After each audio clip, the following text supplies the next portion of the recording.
make sure you have the headsets, the translation headsets. Okay, I will start.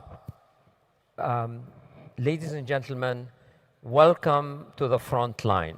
The Frontline is a new feature that we are launching this year.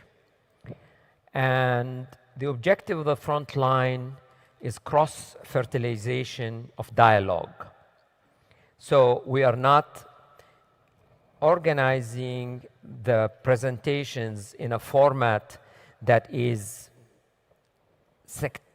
sections by section or grouped. There was an intentional attempt not to group the segments because we wanted cross-fertilization. We wanted a segment that would be of interesting to one group to be listened to by another group. Cross-fertilization is the whole idea of the Frontline. The Frontline is about giving different voices within the community the opportunity to bring to the attention of the full assembly developments that are timely plus calls for action. And that's exactly what we're hoping to deliver on today with the Frontline. So how it's going to work?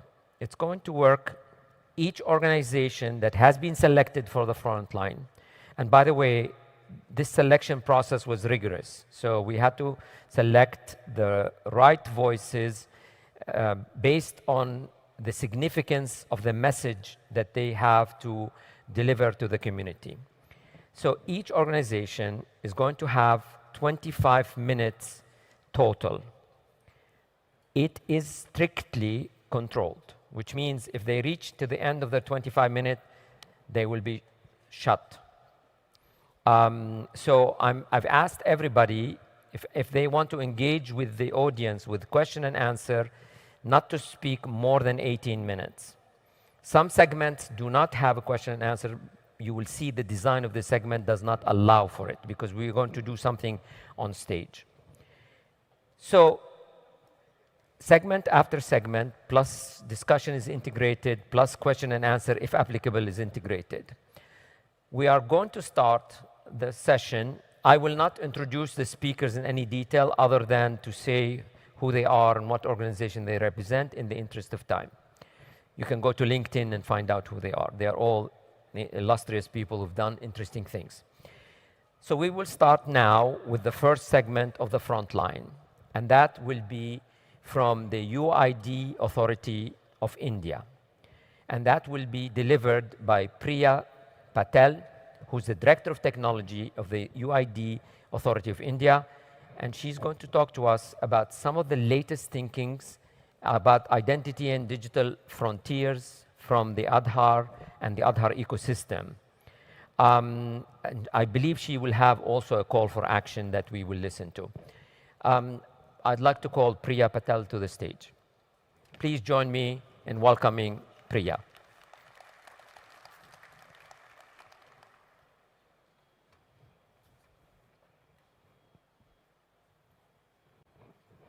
Please.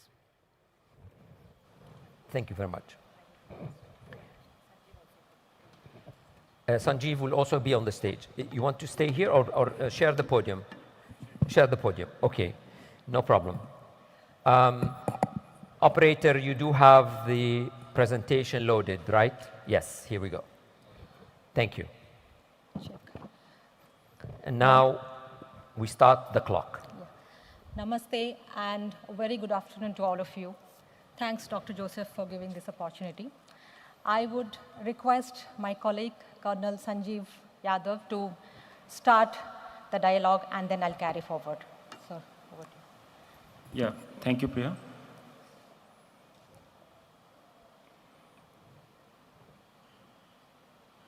Can we have next slide? I think it is not. Yeah. So basically, to begin with, you are aware of Aadhar. This is world's biggest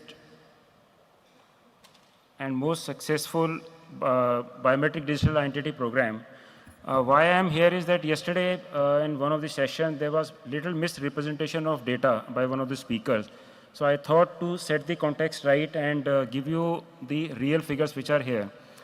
Today, as we speak, in Aadhar, we have cumulatively done more than 180 billion transactions. In eKYC, we have done more than 30 billion transactions. Year on year, we have done, we are achieving a growth of more than 10%. Our capability, if you look at it, in one day, we are doing more than 90 million transactions, and highest we have achieved is 131 million transactions in single day. Dr. Joseph has already spoken about face authentication, so we have been doing face authentication, and in one day, we have achieved figure of 13 million transactions in face authentication alone. You are aware that Government of India is a welfare government, and we have rolled out various schemes which are based on Aadhar authentication. Aadhar is used both for good governance as well as for direct benefit transfer. Where Aadhar is acting as your bank address, that means benefit is directly going to your bank account. It is being leveraged both by government as well as non-government entities. As we speak, more than 3,000 government schemes are rolled out based on Aadhar authentication by central government as well as by state governments. And if you look at numbers, since inception, approximately $510 billion have been disbursed into DBT. This is direct benefit transfer, or benefits, we can put it across that way. And through Aadhar authentication, government has been able to save $90 billion. This is a huge saving to the government. When we look at the numbers, the biggest scheme we have is food and civil supplies, wherein there are 790 million beneficiaries who are directly availing benefits just through Aadhar authentication. This is the quantum of number, ladies and gentlemen, we have been speaking of. For good governance, that is for government schemes, there are a host lot of schemes which have been launched, and today almost every scheme is launched on Aadhar authentication, which includes competitive exams into education sector as well as into government offices, certificates, what you want. Everything is available on Aadhar authentication. Yeah, with this I invite Mrs. Priya.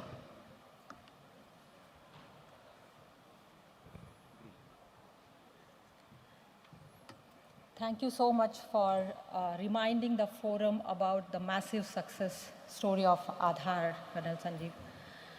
So we are all aware, and the world is aware of the Aadhar effect, which has created a tremendous impact in easing out the life of billions of Indian people. What Aadhar has solved for is known to all of us. It has solved for deduplication at billion scales. It has created 1.43 unique IDs.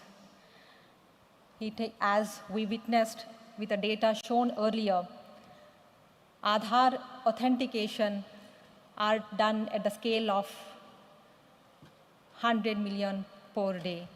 And what we have been serving people is providing authentication services with mean response time under sub-milliseconds.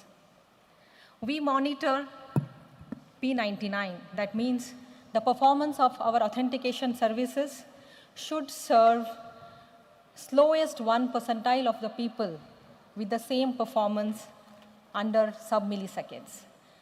Practically, our robust system ensures that there is no downtime with the resilience with what we have built in.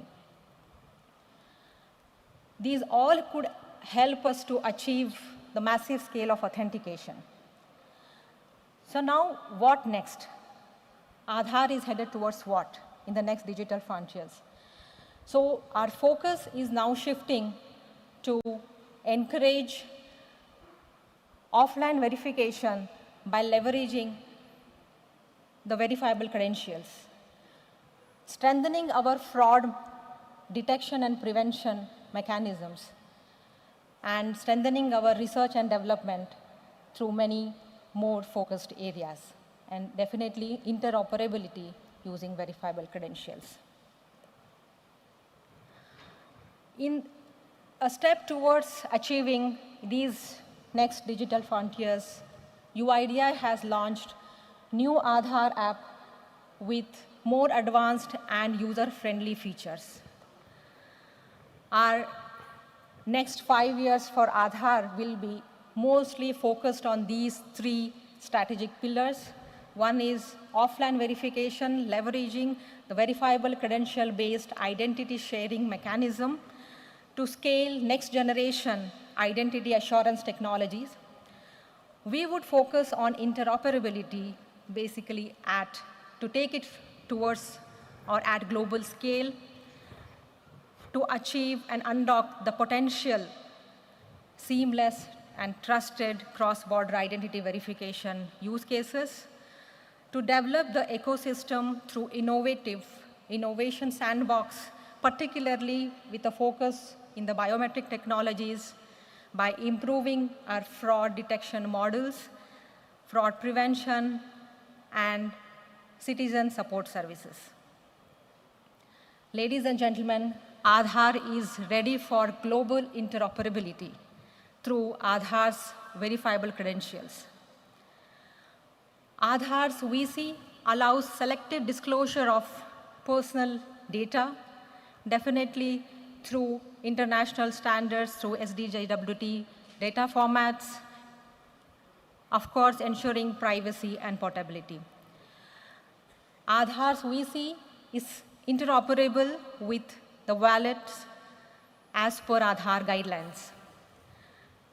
It seeks compliance at international standards for issuance and presentations like OpenID W3C. We are also in the process of development of BBC Plus and Longfellow-based algorithms for age assurance use cases with zero knowledge proof. This is how Aadhar's VC looks like with 3 trusted partners. We have issuer services with credential issuance, building trust registries, and dispute resolution mechanism, with relying party partnering with us in different sectors like finance, hospitality, and many other sectors.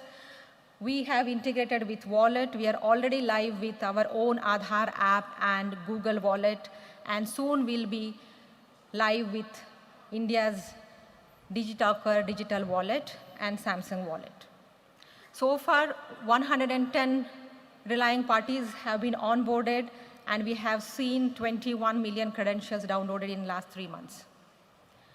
I'll just take you through the simple use cases, how these VCs are helping to achieve what we wanted to achieve. So just imagine you want to get into hotel, and we often have been asked to submit ID proof, and which has potential risk of misuse.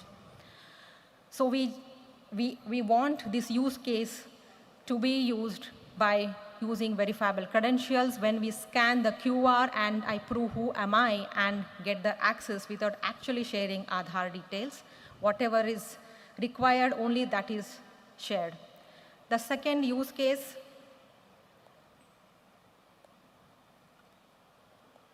slide is not moving. Can you share to the next, move to the next slide? Yeah. So when we want to give access to the delivery executives at societies, the closed societies, we again ask the executive to prove himself genuinity using Aadhar app and QR verification. Next slide.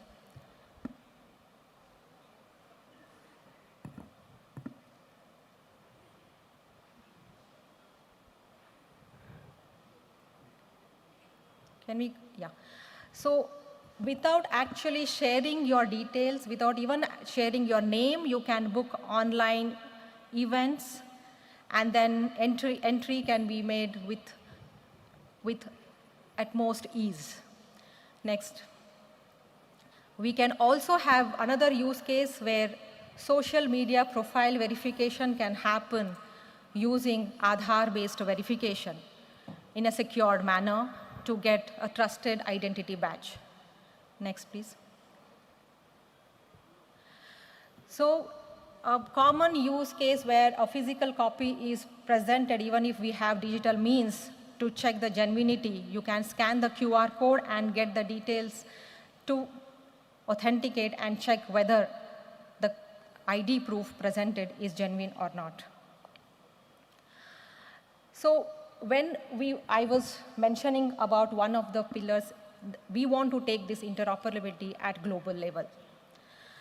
So we want to enable seamless verification of identity across different digital systems across national boundaries.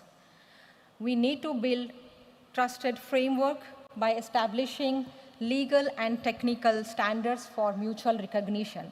As one of the speakers was mentioning in previous sessions that there are variants at different standards. We all have to come together in a single platform to build a single interoperable platform. So definitely, we must ensure privacy-preserving usage as per the Data Protection Act of respective nations.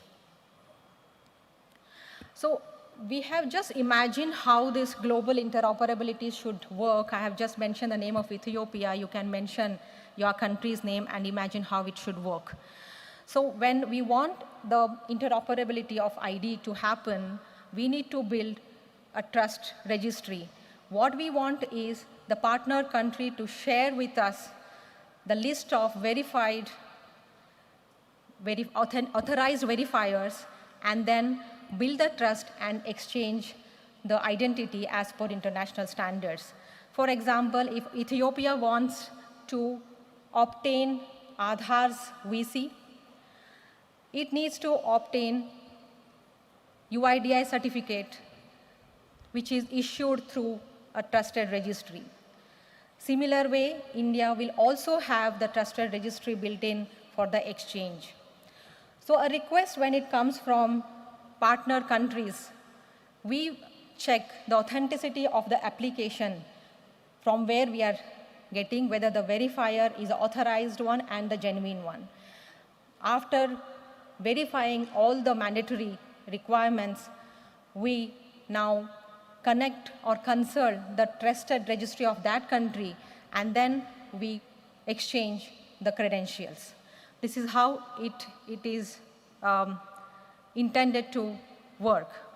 Another storyboard which I would like to just mention, that just think like a student from India has been selected for student exchange program in one of the countries in Africa, and then the ID verification is now so much cumbersome. He's sitting in it at home at Bangalore. He registers online, shares the verifiable credential with the limited details, and then with confidence, he gets into departure airport, and he proves himself who he is as per the verifiable credential shared earlier, and then onboards the flight. He arrives at the country of destination, and he sees the bigger queue, which is there as usual, and he takes a route of digital verification, comes, and the same verifiable credential which has been obtained by the destination country is proven who he is, and then he's allowed the seamless entry. Just if you can see the selective disclosure of PI data is what we are ensuring, and definitely consent-based for each of the transactions. So again, to reiterate, the Aadhar verifiable credentials are built on open standards as per international acceptable standards, and your identity is in your control. What you want to share only can be shared, and we can build in this way a trusted ecosystem with interoperability at global scale. Now, my call to action to the world leaders assembled here is we have to work together to build an interoperable platform at global identity standards. We have to focus our efforts towards developing a fraud detection and prevention mechanism, and research should particularly focus on biometric frontiers for a secure identity. Thank you so much. Thank you. Actually, you can have a seat with us. I'm very pleased to see where Aadhar is going, there are a couple of issues that immediately jump to my attention. First of all, congratulations reaching a capacity of 130 million authentications per day. You're able to deliver that kind of capacity. That's a huge, huge capacity. So that's wonderful. But all of this is centralized. Is it centralized and tokenized, or is it centralized? I mean, are we talking about a massive 130 million transactions that accumulate in a database? Actually, try this. We have to turn this on. Yeah, this Here is you it. go. So presently it is centralized. So the model which I have presented is an effort towards making it decentralized by developing and creating verifiable credentials and making it interoperable. So this is effort towards decentralized verification.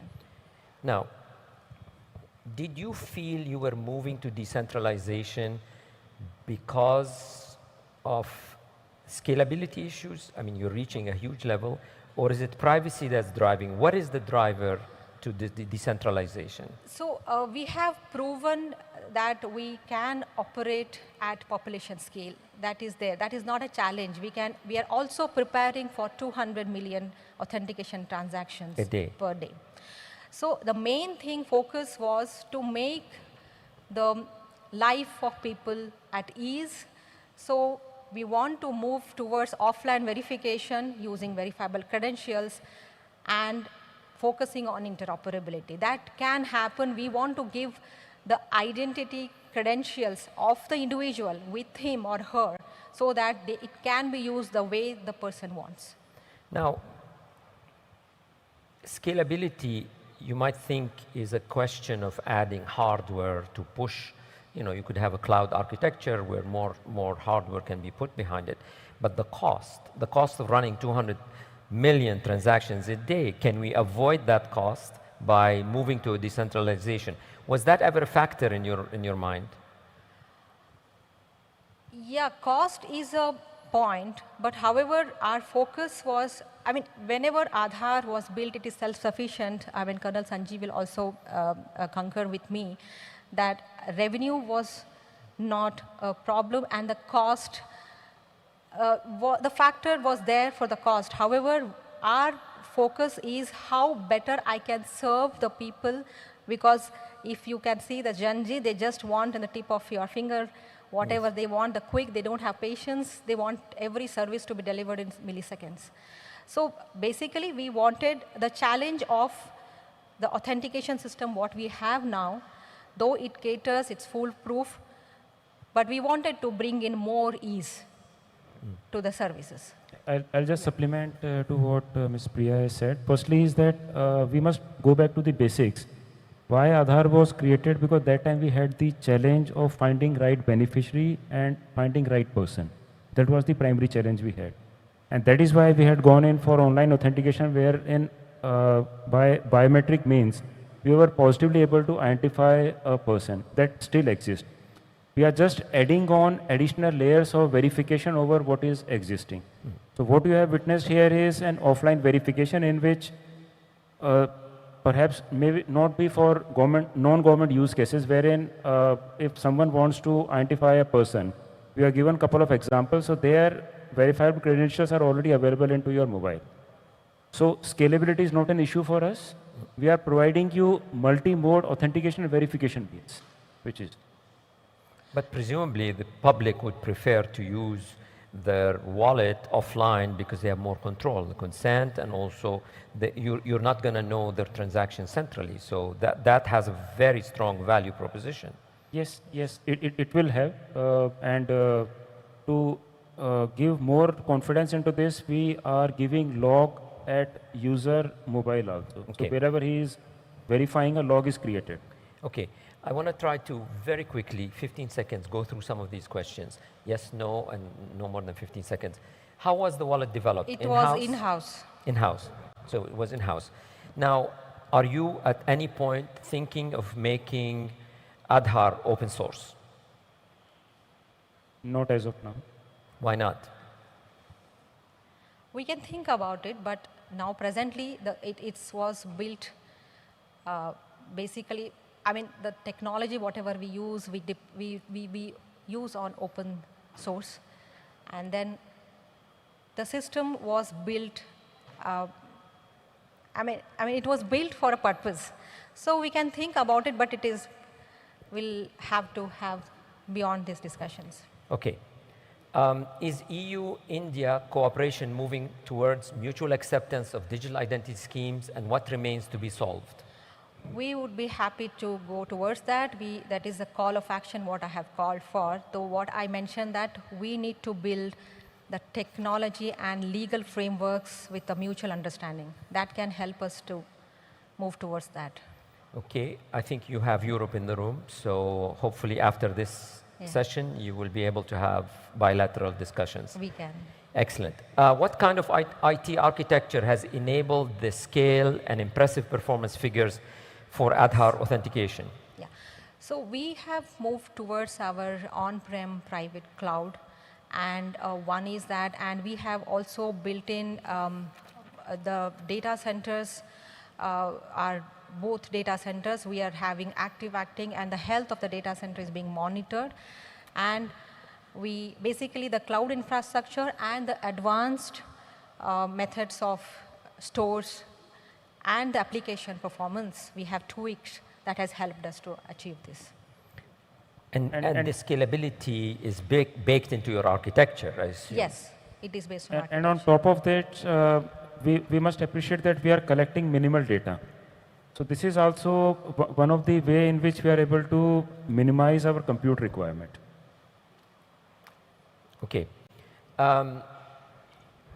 One thing I wanted to ask you about, I noticed you had on your slide both MDoc and W3C. Can you explain to the audience in what way you're using them? Are they multiple formats of credentials that you will be supporting, or have you different applications that will use these different formats? So presently we have built the credential system as in compliance to W3C and also JW, SDJWT token.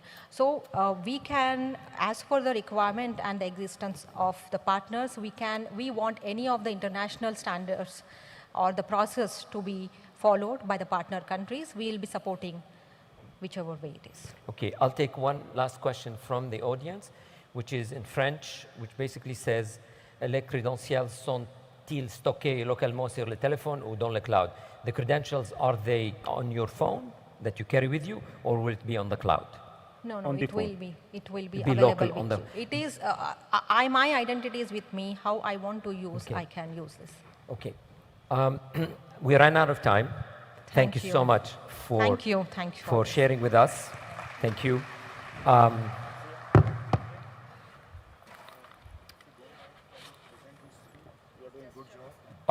Thank you for making us the honor of receiving. This is the Aadhar trophy. So this is for the ID for Africa community. You earned it. Thank you. Thank you very much. Yes, please. Thank you very much. Now, we're going to move to another exciting segment. It's not going to be a presentation. It's going to be something very different. We talked about last year, when we were together, we introduced to you a development that was very exciting, which is the Africa Digital Identity Hackathon.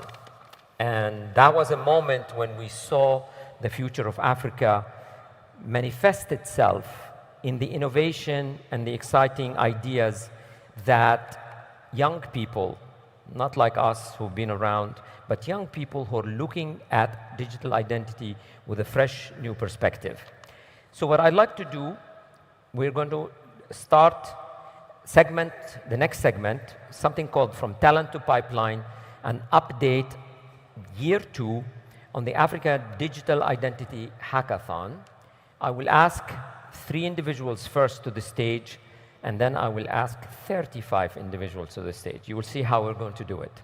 So I'll ask Andrew Musoke, who's a senior engineer of the Upanzi network, the CMU, the Carnegie Mellon University. I'll ask Moise Busogi, please have a seat, the director, Upanzi DPI network. I will ask Anshul Panchuri, who is an associate partner at Microsave Consulting. Gentlemen, thank you very much for being with us.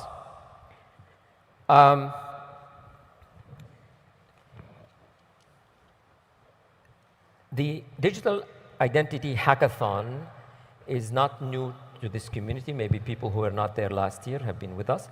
But I'd like you to remind them about the collaborative role of the various stakeholders.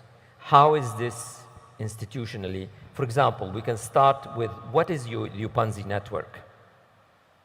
Thank you very much. Upanzi network is a research lab at Carnegie Mellon University. At least that's how we started. And we grew to become a network of research labs across Africa. And basically, our goal is to really catalyze the adoption of DPI across Africa. And some of the questions are, what are the reasons why, like what are the gaps, what are the things stopping countries to adopt DPI? So, for instance, some of the key questions we looked at were like, do we have a bias in biometric? Can we then look around and see how we can fix this bias, maybe based on black skin? So that's a problem unique to Africa, maybe not unique, but really predominant across Africa. But the bigger gap has always been the people. And how do you enable the young population to be part of this adoption? And capacity building is obviously the key. And as a university, we work towards including these young people in creating the solution, listening to them, and maybe like allowing them to put their flavor of innovation so that this becomes as inclusive as it can be. Thank you. Excellent. Anshul, you represent Microsave, which is a well-known consulting think tank. What is your role in this collaboration? For us, the key motivation to be part of this exciting hackathon is to focus on the use case expansion. I think what we have seen since yesterday, I think many ID authorities globally actually, when they think about national digital ID, they focus on telecom, financial services, and elections. But that cannot justify the huge cost, the millions of dollars of loans that goes into ID programs. So unless and until we have these very exciting, cost-effective, beneficial use cases around health, education, agriculture, and energy, the cost effectiveness of ID program doesn't come. So I think for us, that has been the major focus, that how those use cases can be designed in Africa, for Africa, and by Africa. So thank you for that slogan. Andrew, I have a question for you. I'm going to ask it, but you're going to answer it after the video that we're going to play. So this is your second year, so I would like to get your perspective on what has changed in terms of the evolution of the Identity Hackathon, Digital Identity Hackathon from year 1 to year 2. Some of this will be answered by the video, but let us run the video and then come back to you with that perspective. For some, travel is ordinary, just another journey. But for many of these young change makers, this is their first flight, their first time they leave their country, their first step into a future they once only imagined. They carry not just their luggage, they carry ideas born from real challenges, from communities that seek better systems, from families that hope for better livelihoods, from nations ready to lead DPI-led development. This is where talent meets purpose and passion. This is the Africa Digital ID Hackathon. A new generation asks a powerful question across Africa. How could a national digital ID solve the complex challenges we face every day? These answers are bold, practical, and transformative. An innovative idea from Senegal could make a simple act such as blood donation faster, smarter, and safer in Africa. A donor arrives. Their secure digital ID instantly shares critical information, such as blood type. This helps doctors act quickly, saves time, and saves lives. An innovation from Rwanda can help farmers across Africa receive the support they deserve from the government and others. Subsidies reach the right people through digital identity and AI. This system reduces fraud, builds trust, and strengthens livelihoods. An innovation from Botswana can make student loans fair, seamless, and transparent for African students. When graduates begin to earn, repayments start automatically. There's no confusion, no stress, but only opportunity. These innovations are not just ideas. They are digital ID-based solutions built by those who understand the problems best. In 2026, this movement grows even bigger, from 600 plus to 900 plus participants across 30 plus countries, and that too with 1/3 of women's participation. A new generation of innovators, builders, and problem solvers is ready for the global stage. This is just the beginning. Innovative ideas shaped by local African communities and local talent drive the development of digital systems at a continental scale. Innovation is not imported. It is built, owned, and led from within. And at the center of it all are these young innovators who are ready, capable, and unstoppable. They do not wait for the future, but actively build it. African youth are ready to take charge, to design, to lead, and to drive DPI-led innovation across the continent. Come join us on this Africa's digital ID innovation journey. Excellent. Please join me with a round of applause for what you've been able to do. So as you can imagine, ID for Africa has been committed to incubating and supporting this this activity, because year after year, it is aligned and consistent with our objectives. And you said it, from Africa, for Africa, in Africa. You are an example, a living example of that. But obviously, you don't stagnate. We move every year, just like ID for Africa. Every year, we're moving forward. We're making progress. We're pushing the envelope. So how did the Hackathon year 2 differ from Hackathon year 1, apart from the statistics? What can you say? All right. Thank you.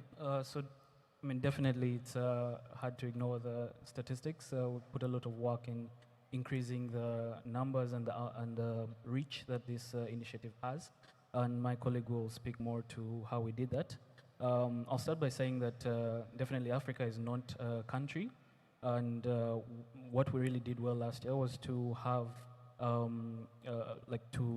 take a regional approach and make sure that we are preserving the nuances of context. So we really dug deep into doing that, and we increased the numbers to 35 countries. And next, we also saw that mentorship was a really big driver of the quality of work and the confidence that these solutions provide. So we interacted with industry experts to get real-world experiences and impart them onto the students that are running the hackathon.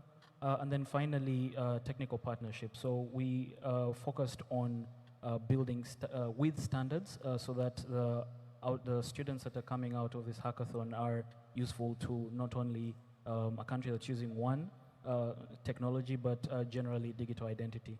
Yeah. Excellent. I want to ask Anshul a question before we move forward, and the two of you can also chime in.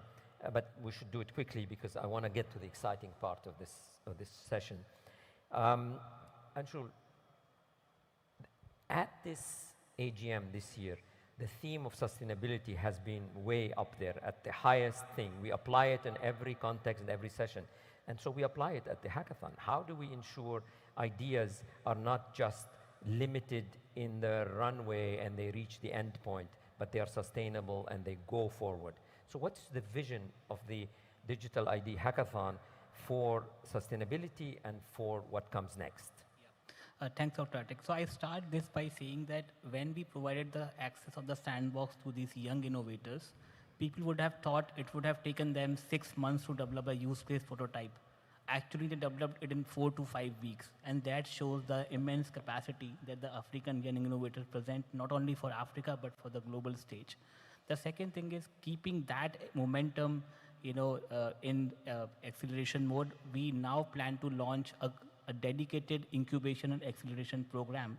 And I hope that when we come to ID for Africa next year, we come with that incubation and acceleration program which supports these young innovators to launch startups, that these startups are focused on how to use ID to solve various socioeconomic challenges, not only in their home countries, but across the continent. So I really hope that this, and we invite a lot of this ecosystem partnership from industry stakeholders, from the donors and the governments to become part of this journey, help us to pilot these use cases and give these young innovators a great chance to bring these startups into the reality.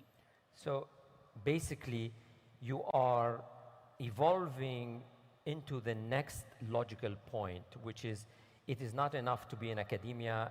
It is necessary to go into the startup phase to allow innovations to see the light of day so that they can be commercialized. They can start to generate the economic potential for Africa. It's not ideas on paper or presentations. It is about making real change. So that's fantastic. Actually, if you want to continue that, come join me on the stage because we have another part of this segment. All three of you, please join me on the podium. And continue. I wanted to add on that question. So when you look at some of the challenges for these young people is gaining the trust by the government to actually give them a chance. So for instance, a lot of their product could actually be competitive if given chance. So this is really a call for action, for many ID authorities that are here, like before even looking far away to look for solution, can we empower our people? Can we look at these guys, these young people, to actually see if they have the solution? So I think that's what point I want to make. Excellent. So let me explain what's going to happen this week. There are actually 8 finalist groups. We are going to be introducing them to you, 6 of them, because 2 groups are not, they will be here tomorrow, right? They will be here tomorrow, but they were unable, because of what I had mentioned in day 1 in my opening speech, they were disrupted in terms of their arrival.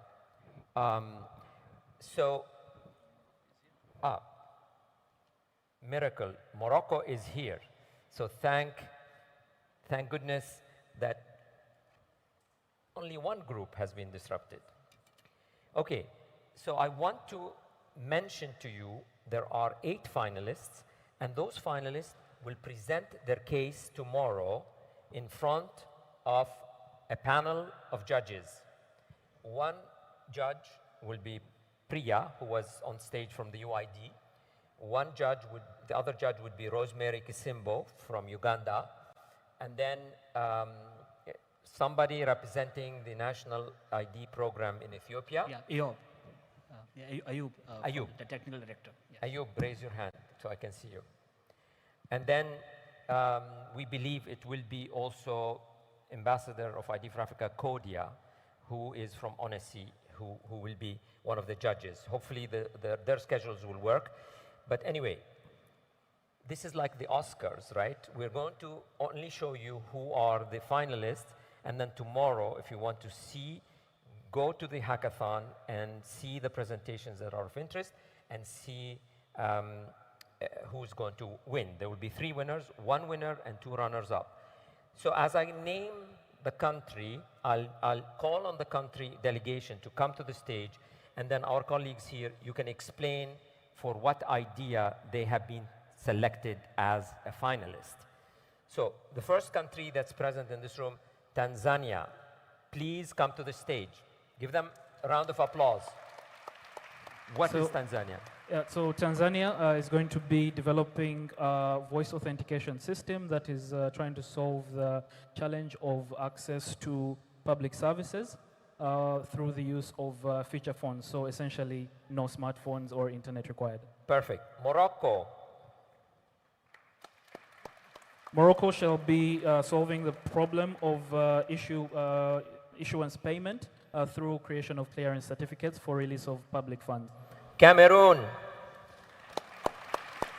Cameroon will be solving again the problem of financial services, but through decentralized digital identity. Senegal. Senegal shall be solving the challenge of verification of e-commerce sellers on social media platforms. Benin. So Benin team is working towards agriculture subsidy disbursement for cotton farmers. South Africa. So another team focused on the agriculture use case in Africa, and for the right reasons, they are focusing on making the crop sales for tobacco more transparent. And finally, Eswatini.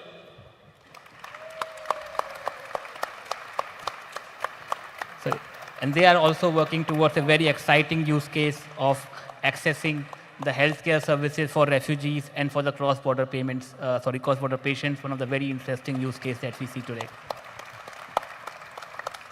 I love the national outfit. They deserve another round of applause. I should mention also Ethiopia. They are not here yet, but we should mention Ethiopia. I think there's a miracle from Ethiopia. Is there? Yes. Wow. I think Ethiopia was still solving the problem of humanitarian aid for refugees through digital identity. Wonderful. So just we are in time. complete. We're complete here. So, ladies and gentlemen, this is what you are working all for. You are working to enable the future. The future is here.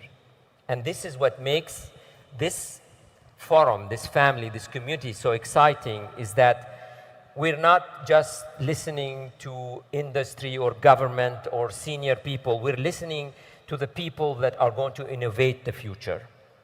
And this cannot be completed without calling upon those who shared the vision with the collaborators, with us all, and who funded it and who also incubated it.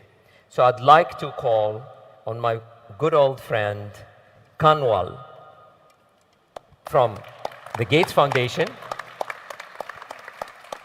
And I would like to call on Mitul from Microsave to be with us on stage. Actually, maybe we can bring them here.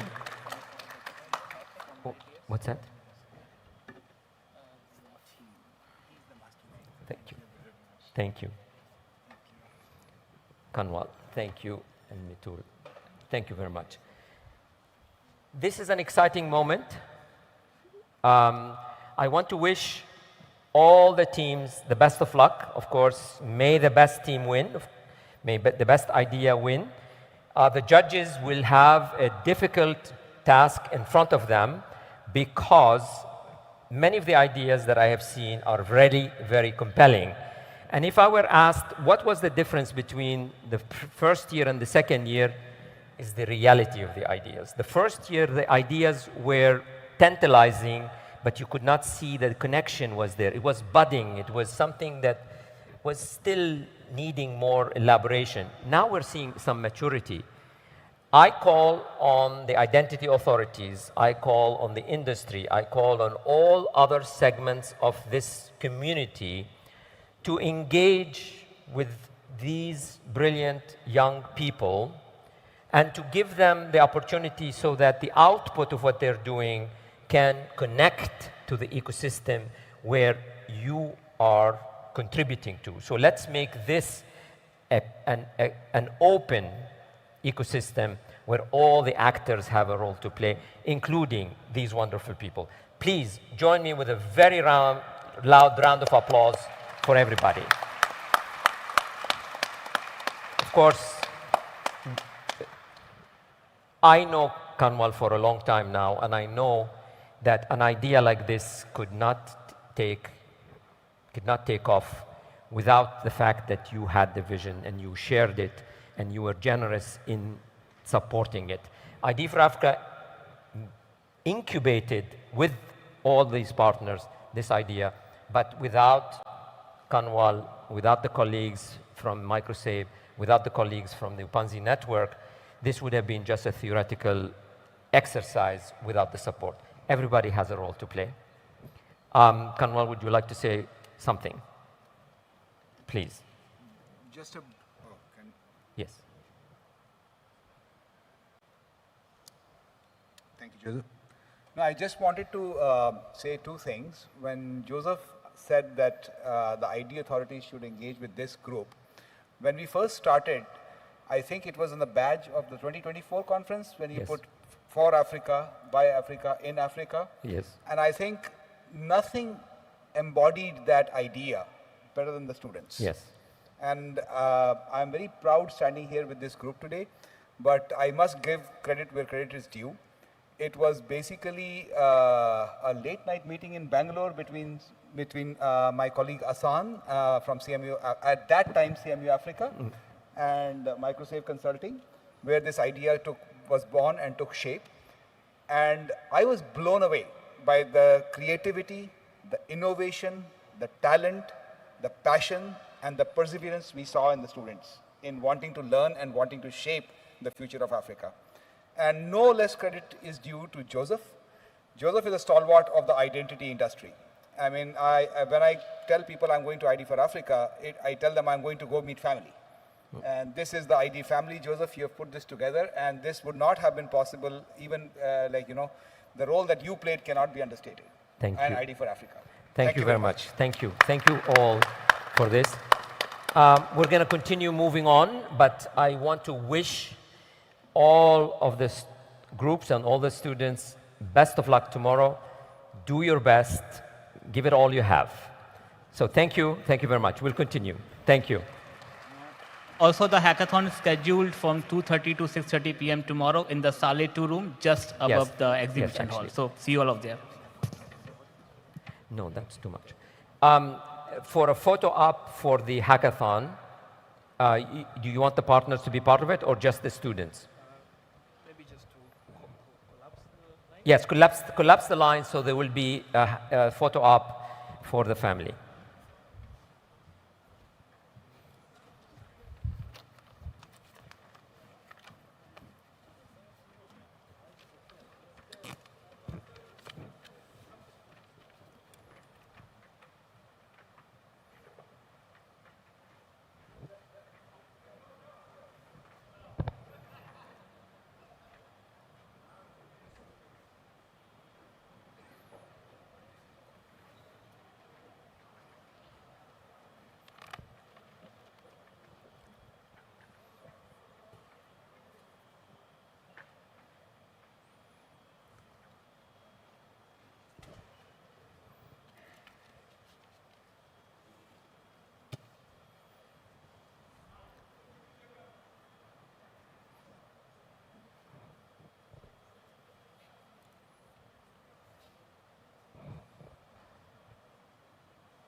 The photographer is asking, no.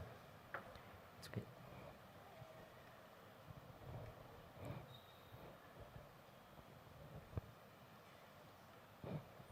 Dr. Atik, sorry.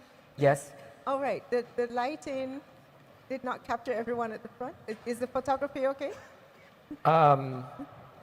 Yes, I believe so. It's okay, okay. Yes, so continue with us on this journey. We've been traveling. We started in India, we passed through Africa. Now we're going to go to Latin America. And we are going to hear about an exciting new initiative called the IdLAC Initiative, which will be presented by Paula Brenes, who is the Deputy Director, RED GLC.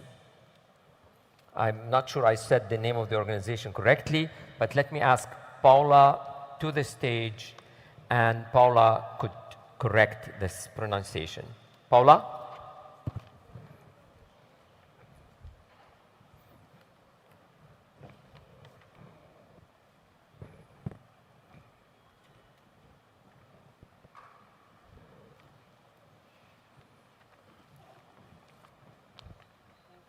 Thank you so much.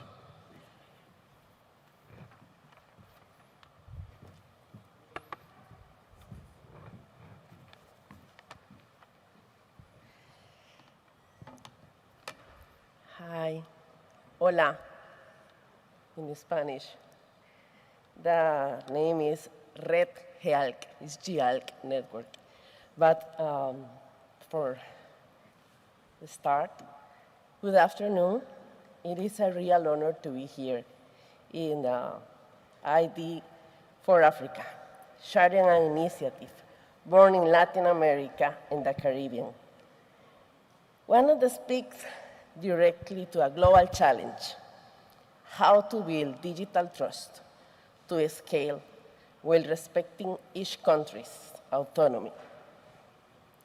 Today, I would like to introduce IdLAC, the regional digital identity broker from Latin America and the Caribbean. Before speaking about IdLAC, I would like to briefly introduce the network from which this initiative emerged. This picture is in Guatemala, Antigua. But since 2003, Red GEALC has also brought together two authorities of digital government agency from the member states of the Organization of American States. The Red GEALC has also built a regional ecosystem of work that includes annual meetings, ministerial meetings, knowledge exchange, training activities, regional awards, and several technical work streams. In governance terms, Red GEALC has a regional structure built around an assembly of member countries. The network has a presidency led by a country elected during the annual meeting, an executive committee, which is responsible for carrying out the decisions adopted at the annual assembly and the implementation of the annual plan. That executive committee is composed of 8 member countries, select through geographic balance, 2 from Mercosur, 2 from the Andina area, 2 from Central and North America, and 2 from the Caribbean. This structure is complemented by the supporting institutions, the OAS, the Inter-American Development Bank, and for IdLAC, this support includes the World Bank and co-develop. It's similar with, you can see, our region is highly mobile. People move across borders for works, for education, immigration, trade, and tourism.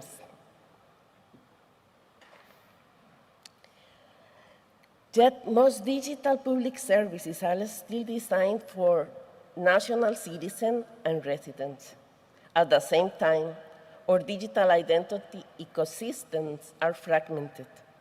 Each country has advanced at different bases under different legal frameworks, technical architectures, and assurance models. The result? That cross-border authentication does not happen naturally. So, the key question becomes, how we enable trust cross-border without creating a centralized mega database, without replacing national systems, and without forcing every country to review everything from scratch. For many years, the traditional answer has been bilateral integration, but bilateral integration does not scale. Why? Because it requires country by country, service to service, and framework to framework connection that multiply cost, technical complexity, institutional friction, and implementation time.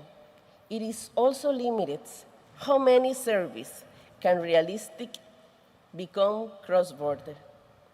Simply, is every country must connect by Y1 with every other country, we will always move slow than needed citizens, business, and governments. So, that is why we are building IdLAC, a regional digital identity broker. Is not a new identity. Is not a centralized database. Is not replace national identity systems. And it does not move citizen records outside their home country. IdLAC acts as regional trust and interoperability layer. It enables a digital public service in one country to recognize a trusted way a person authentication through their home country's identity system. That is the essence of the model: federation, interoperability, and preserve authority.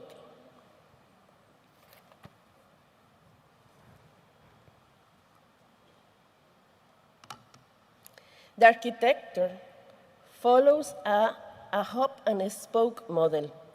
There are identity providers, service providers, and a broker in the middle, acting as trust intermediary.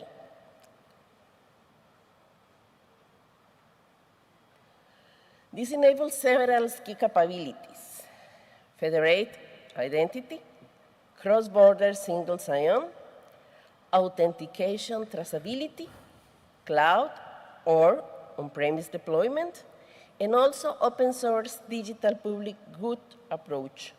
The real value is that every new country service or feature add to the broker increase the value of the whole network. We are not building isolated bridges. We are building a reused regional layer. One of the most important messages we bring today is this: IdLAC is no longer just a concept. The project has moved from to MVP with a functional broker, live demonstrations, technical validation, initial security assessment, integration work with multiple countries. The phase one confirms something essential. IdLAC is no longer just a promise. It is proof that the model can work. The first successful connecting was made between Brazil and Uruguay. Now, other countries such as Argentina, Chile, and Colombia are moving forward with their integration. That changed the conversation because now we are not only discussion potential, we are working on a platform that has really shown it can in real public service citizen. One of the strongest examples is regional mobility. This is the real image of travelers waiting to enter Chile to Santiago International Airport. Today, every traveler must complete a signed and mandatory entry form declaring their country of origin and any goods they are bringing into the country. As you can see, this creates long line and manual process. With IdLAC, this certificate could be usually digital, linked to the citizen national identity, and verified before the traveler even reached the border. That means less paper, less friction, more security, and better experience for both citizens and public authorities. And this is only use case. The same model can support service in health, trade, education, and beyond. But you can see a demo in the next video. I hope so working. Okay, yeah, it's working. Yeah, you can see in the video, it's in Spanish, but this is the app in Chile, and you choose the country, in this case it's Uruguay, and now you are in the app in Uruguay, and you choose the identification, if I live in Uruguay, my passport, and after that, this is the information. And I'll come back to the Chile app and complete 2 questions. And this is it. We finish. They are working Chile and Uruguay ID.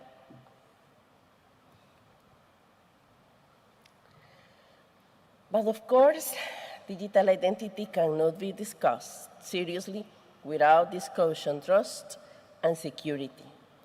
That is why IdLAC also considers true labels with logical comparable to bronze, silver, and gold, mapped to different assurance and authentication exchanges and aligns with international reference, such as ISO, EUDI, and NIST. This matters because meaningful interoperability is not about technical connectivity. It is also about translating trust between different national ecosystems and requires clear rules, traceability, assurance levels, and checkable mechanisms. So, it's a beautiful picture of the region. So far, 12 countries have joined to the project through open calls. The most advanced include Argentina, Brazil, Chile, Colombia, and Uruguay. Other countries, including Bolivia, Costa Rica, Ecuador, Paraguay, Guatemala, Peru, and Dominican Republic, are progressing through different stages on onboarding. The project is also supporting Caribbean countries to strengthen national infrastructure and identify high-impact use cases.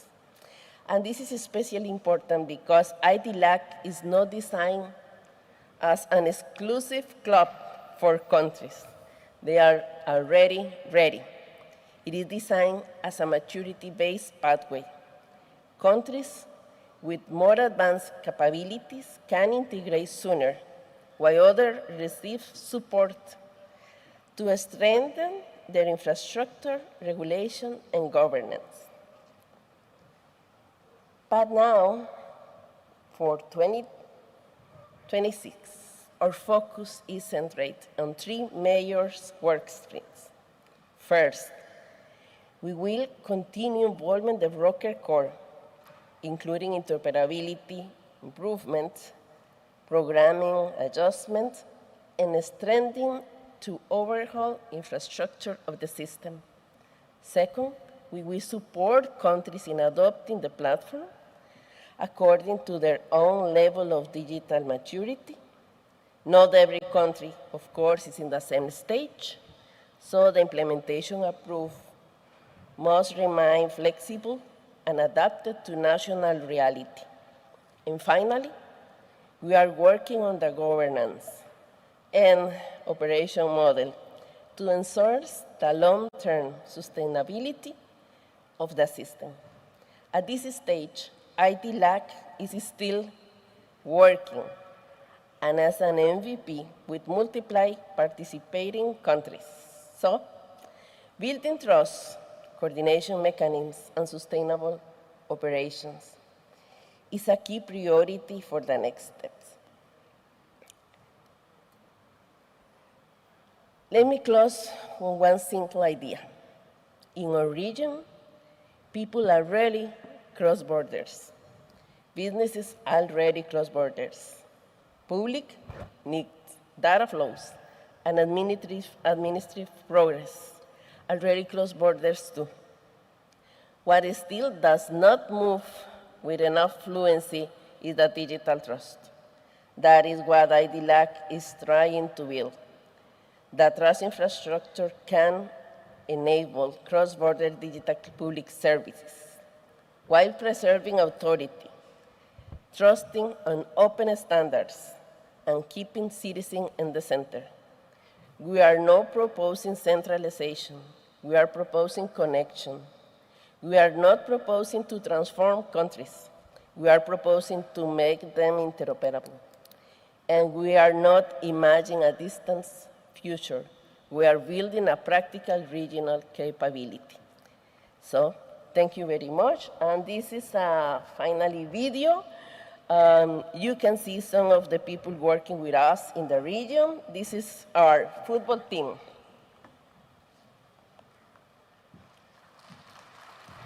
Please have a seat. I'd like to engage with you in some questions. I apologize, the Slido server crashed, so I cannot get access to the Slido. But I'll make up for it by engaging with you about some interesting things that you've just said. I remember one question that came through, so I'll ask you. What you are describing is very different than the European model of interoperability. Do you care to explain sort of the differences between the two? Yes. I think the most important difference is the beginning of the project. In Latin America, we are working together for 20 years, but not in political level. It's in working technical people working together, doing the software, doing the papers, and make trust together. So, in our region, the political and the people change for every 4 years, and the administrator change, and the digital director change, and the goals change. But this project is working because we are working in a technical level. So now we have the software, the piece of software, but we don't have the use case now. It's different. We can show now the project is working, but the other people, the other ministries, for example, in health or trade, they need to come to use. I see this is different, and for this reason, it is working now and is moving different. And it's not only a political issue. The technical is ready and is functional. But that puts us into the question of who governs IdLAC. What is the governance and institutional? I love initiatives like these, which are not sanctioned by the politicians, but grassroots. So talk about the governance. This is the most important question.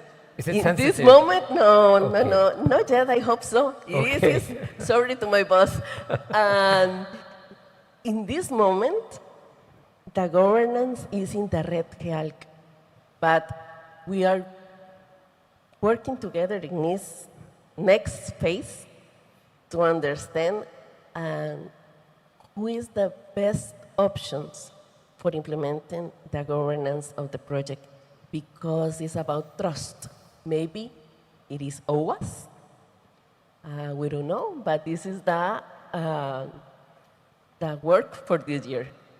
So would you describe IdLAC essentially as a middleware for identity? Is that what it is? I hope so. In this moment, when you can explain, you don't move the data, the people trust in the project, because it's a sensitive, it's a complex topic, because in cybersecurity, Latin America suffer a lot of attacks in our government. So when you try to do something different with the digital identity of the people, they don't feel comfortable talking about this project. When you say, no, your data is in your country, this is the middle, this is like a bridge with the data. They trust in the project, and we can working together with other entities about the topic in cybersecurity. So I think this is the big challenge for the new stage. Maybe the next year I come and give you some advance to the project, but we're working on that. Okay, let me ask one last question. As you know, there are many regional schemes in Africa. There is the West African Regional Scheme, ECOWAS, there is the SADC, South Africa, there is the EAC, East Africa. What would you advise the technical people in those regional schemes, how to get started to achieve what you have achieved without having to deal with the weight of the bureaucracy and the political? Because to me, there's a de facto interoperability and there's the de jure interoperability. The de jure is something where you have to get the politicians all on board. It takes tens and tens of years. So what would you tell your colleagues in regional schemes to do? Okay. This is my opinion. Yes. It's not official. Not okay? official.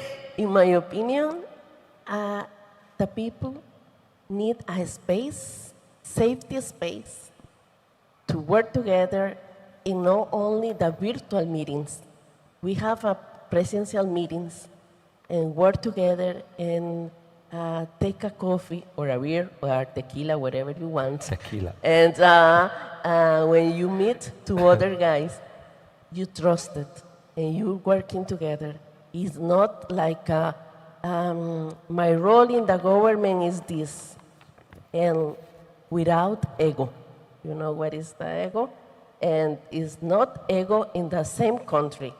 Maybe it's ego when the other country to do the same that, and it's good. And discussion, we need to space to working together. Maybe we know the conclusion on the conversation, maybe, but in that discussion, we are part of the solution. This software is not of the red. Co-developing. This software is co-developed. The document, it's working together. It's not like an expert comes to Latin America and doing. No, it's doing in Latin America. Talking of co-develop, I think co-develop is actually working with you on that. So we thank co-develop for that interaction and bringing you to our attention. So thank you very much. I think we need to continue moving, but thank you for being with us. Thank you. Now we move from Latin America back to Europe, and we go to France with an update from the EUDI Wallet Consortium and some of the activities on the European wallets within the EIDIS 2 standard, with Florent Tournois, who's the program director, France Identité, France Titre. Please welcome Florent.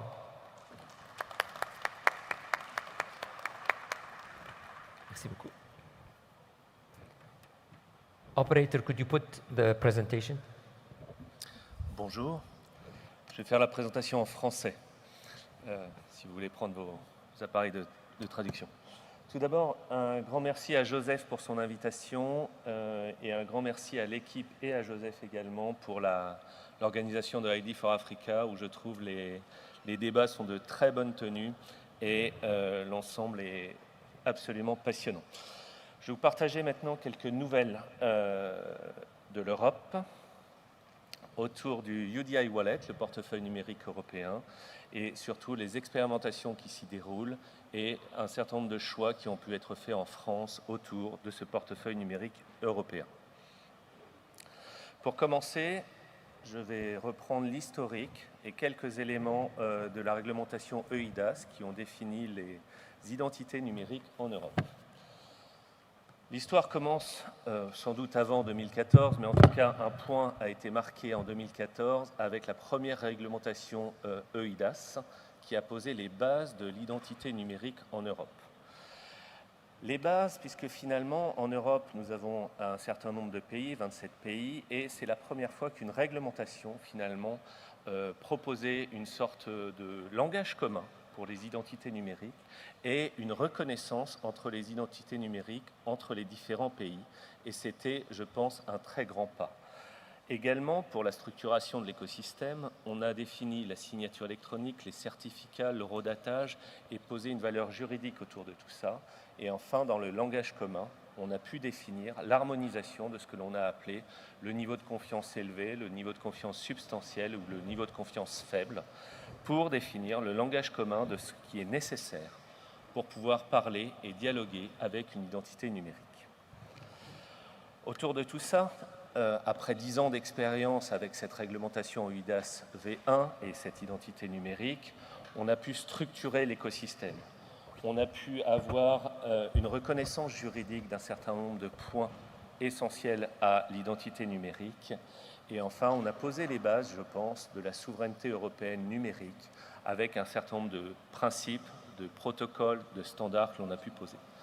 Cependant, pour aller un peu plus loin, il faut bien reconnaître que l'adoption générale a été un peu limitée. Au cours de ces 10 années, chacun des pays en Europe a progressivement installé son identité numérique, mais il a fallu beaucoup de temps.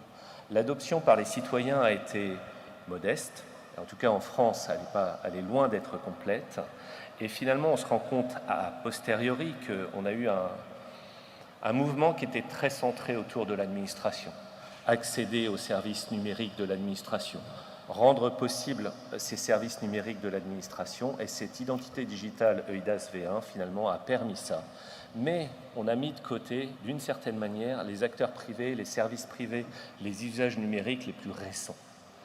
Ce qui nous conduit à la deuxième partie, deuxième réglementation, EUDAS V2, qui finalement vise à embrasser un peu plus largement l'ensemble de l'écosystème public et privé et adresser un cadre d'usage beaucoup plus large.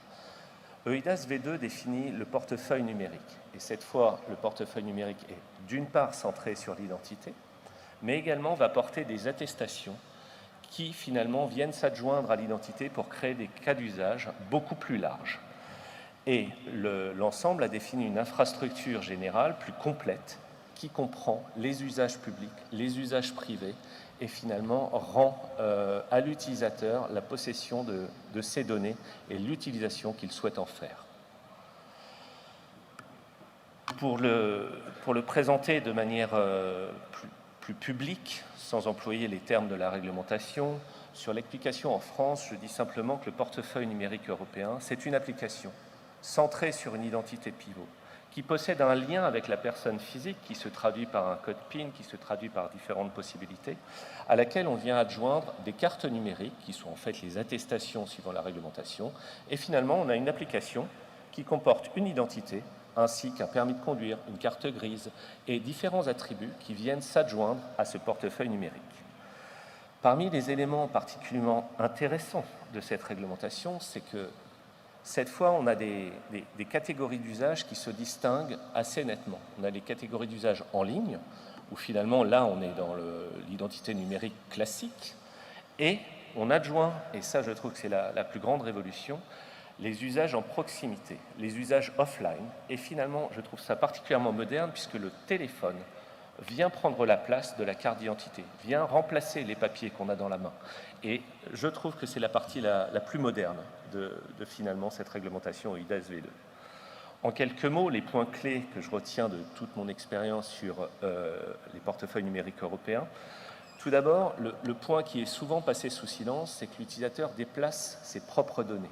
L'utilisateur a finalement dans son téléphone, en ligne ou hors ligne, l'ensemble de ses attestations. Et finalement, il redevient maître de ces données. Il a le contrôle sur ces données et il peut vérifier les choses. Et pour moi, c'est un point absolument essentiel qui permet de sortir de la base de données centralisée pour aller sur quelque chose où l'utilisateur reprend finalement le pouvoir sur ses propres données. Les usages, alors je le marquais là, sont universels puisque finalement, on a les usages en ligne, les usages hors ligne et finalement, ce portefeuille numérique vise à compléter toute cette galaxie. On n'aura plus les usages en présentiel avec la carte d'identité ou d'autres choses comme ça, et les usages en ligne avec le téléphone. L'ensemble est couvert, et en fait, autour de ça, on s'aperçoit que la confiance est totalement décentralisée. Et si on le prend à l'échelle de l'Europe, chacun des États va définir son niveau de confiance, et l'ensemble sera compatible. Et ça, c'est le point le plus intéressant, puisqu'on n'a pas de point de fragilité majeur avec une base centralisée. Le EUDI Wallet, le portefeuille numérique, pourrait ainsi devenir, et ça j'y crois assez au regard de tout ce que j'ai vu, aussi structurant que le passeport, puisque c'est porteur de confiance, d'énormément de confiance, puisque c'est le lien de niveau élevé, de niveau de confiance élevé, donc c'est quelque chose de fort. Aussi universel que la carte bancaire, c'est-à-dire qu'on pourrait l'utiliser tous les jours dans des cas d'usage très concrets, et finalement aussi indispensable que le smartphone aujourd'hui, le téléphone qu'on a tous dans nos mains. Mais pour aller vers tout cela, je pense que ce qui est indispensable, c'est d'aller vers une adoption large et surtout des expérimentations qui montrent l'utilité de ce portefeuille numérique. Pour aller sur le sujet des expérimentations, je me dois de rappeler l'organisation qu'on a eue en Europe autour de tout ce système d'identité numérique qui s'est mis en place. Tout d'abord, en bas de la pyramide, vous avez la réglementation EUDI SV2, qui a été complétée par une architecture de référence, qui propose les choix techniques, les standards et toute la mécanique d'interopérabilité entre les différents États. Autour de ça, la Commission européenne a développé une implémentation de référence qui permet à chaque État de s'emparer d'un modèle d'application qu'elle peut appliquer à son propre pays. Et finalement, ça donne une batterie d'outils tout à fait utilisables, directement utilisables, que chaque pays peut personnaliser. Et au-dessus de tout ça, évidemment, l'expérimentation qui s'est traduite en Europe par 2 séries de consortiums et deux séries d'expérimentations qui ont chacune duré 2 ans. La première série s'est déroulée de 2023 à 2025 avec 4 consortiums, EWC et Nobit, qui étaient des consortiums plutôt orientés autour des usages de l'entreprise, c'est-à-dire qu'un utilisateur effectue des actions au nom de son entreprise, il voyage, il paye, des choses comme ça. Et les 2 autres consortiums, Potential et DC4EU, avaient des usages plutôt citoyens. En regardant cette chronologie, vous allez immédiatement voir qu'au début de l'expérimentation de ces 4 premiers consortiums, la réglementation n'était pas établie. Je dois bien dire que ça a été un petit peu un défi de faire les choses pas forcément dans le bon ordre logique. Et maintenant, nous avons la 2e série d'expérimentation avec les 2 autres consortiums, WeBuild et Aptitude. WeBuild qui finalement prend le prolongement du European Business Wallet, qui sera probablement le European Business Wallet avec des cas d'usage autour de l'entreprise, et Aptitude qui reste centré sur des cas d'usage citoyens. Je vais y revenir. Pour vous parler de Potential, que j'ai pu coordonner de 2023 à 2025, quelques chiffres, c'est 19 pays, 161 organisations publiques, privées, essentiellement dirigées par les ministères de l'Intérieur, les ministères du numérique, et 58 organisations qui étaient des observateurs de ces expérimentations. 6 cas d'usage expérimentés. Il y a eu l'accès aux services gouvernementaux, le classique, si je puis dire, l'ouverture de compte en banque, l'ouverture de lignes téléphoniques, le permis de conduire numérique, la signature électronique et la e-prescription dans le domaine de la santé. Vous le voyez, ces 6 cas d'usage étaient vraiment très orientés citoyens, vie du quotidien pour tout le monde. Les points importants que j'ai pu retenir, c'est que le EUDI Wallet, ce portefeuille numérique européen, complète un certain nombre d'idées autour de la simplification qu'on a pu porter en Europe. Et cette fois, je dis que ça complète parce que ça ne vient pas se substituer à des démarches existantes de simplification. Là où les administrations en Europe essayent toujours de faire à la place de l'usager, cette fois, c'est l'usager qui vient apporter ces données et finalement, ça peut compléter harmonieusement l'ensemble. L'autre point essentiel que je suggère à tout le monde de faire, ce sont les tests d'interopérabilité. Avec le portefeuille numérique, chaque portefeuille doit être compatible avec chaque service. Donc tout le monde doit tester les choses avec tout le monde en interopérabilité. Et je me suis inspiré de ce qu'on a pu dérouler, ou ce que j'ai pu voir sur les tests d'interopérabilité de la norme ISO MDL, que j'ai pu voir en particulier à Sydney, et que j'ai pu rapporter en Europe pour le mettre en œuvre à l'occasion de ce consortium. Enfin, mais c'est pratiquement une évidence, le déploiement doit être progressif, c'est-à-dire que l'adoption doit se dérouler en même temps que le développement des cas d'usage pour petit à petit mieux comprendre les besoins de l'utilisateur. Et surtout, grâce à ces consortiums, on a pu bâtir, c'est toujours bon de le rappeler, une communauté active, c'est-à-dire que maintenant on se connaît, on se parle, et c'est déjà pas mal, une infrastructure de test. Au-delà de se parler, on peut essayer nos logiciels, et on a des cas d'usage qui sont concrets et qui arrivent aujourd'hui pleinement en Europe. Pour aller plus loin, on a la seconde série des consortiums, et j'ai l'honneur de coordonner le consortium qui s'appelle Aptitude. Quelques chiffres, 13 États membres qui participent, 141 organisations publiques, privées, toujours dirigées principalement par les ministères de l'Intérieur, par les ministères du numérique. On a vraiment la gouvernance qui est finalement très administrative, et 54 observateurs. On est au début de cette expérimentation qui se déroule de 2025 à 2027. Pour rappeler quelques choix, au moment où j'ai construit ce second consortium, on a dû choisir des cas d'usage. Pour le rappeler, j'ai essayé de prendre quelque chose qui soit facile à expliquer. Pourquoi? Parce que si on veut de l'adoption, il faut expliquer aux utilisateurs ce que l'on fait. Il faut pouvoir l'expliquer en mots simples, sans avoir des complexités non nécessaires. Utile dans la vie de tous les jours pour favoriser l'adoption. Porteur de confiance, puisque finalement ce portefeuille numérique centré sur l'identité apporte la confiance nécessaire pour tous les cas d'usage. Et enfin, moteur de croissance, pour porter finalement ces cas d'usage et les porter auprès des acteurs privés. On a pu dégager deux pistes, le voyage et le paiement, qui finalement vont se décliner assez naturellement, puisque dans le cas du voyage, on s'aperçoit que le portefeuille numérique va contenir les données d'identité, les autorisations de voyage, les autorisations d'hébergement, et avec tout cela, on peut évidemment peut-être passer la frontière, peut-être réserver un hôtel, peut-être louer une voiture, et ça nous fait une belle promesse de voyage et de cas d'usage très pratique pour les gens.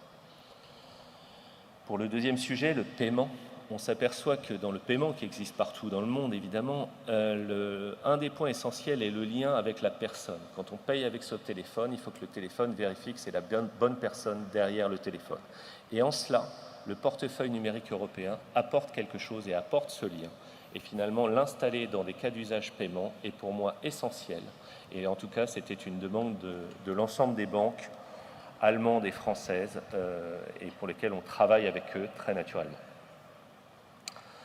Je vais revenir sur l'implémentation qu'on a pu faire en France de ce portefeuille numérique européen et je vais vous pointer quelques éléments qui sont un petit peu différents de l'ensemble de la démarche européenne. France Identité, c'est aujourd'hui 4 millions d'utilisateurs, donc c'est quelque chose qui est bien installé. C'est 1,5 million de permis de conduire, 800 000 cartes grises et des cas d'usage qui vont être développés autour du passeport numérique notamment.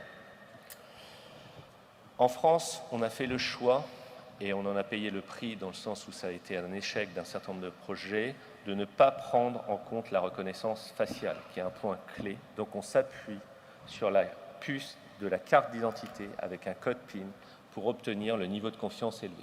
L'application est un lecteur de cette puce avec un code PIN pour ouvrir les compartiments adaptés.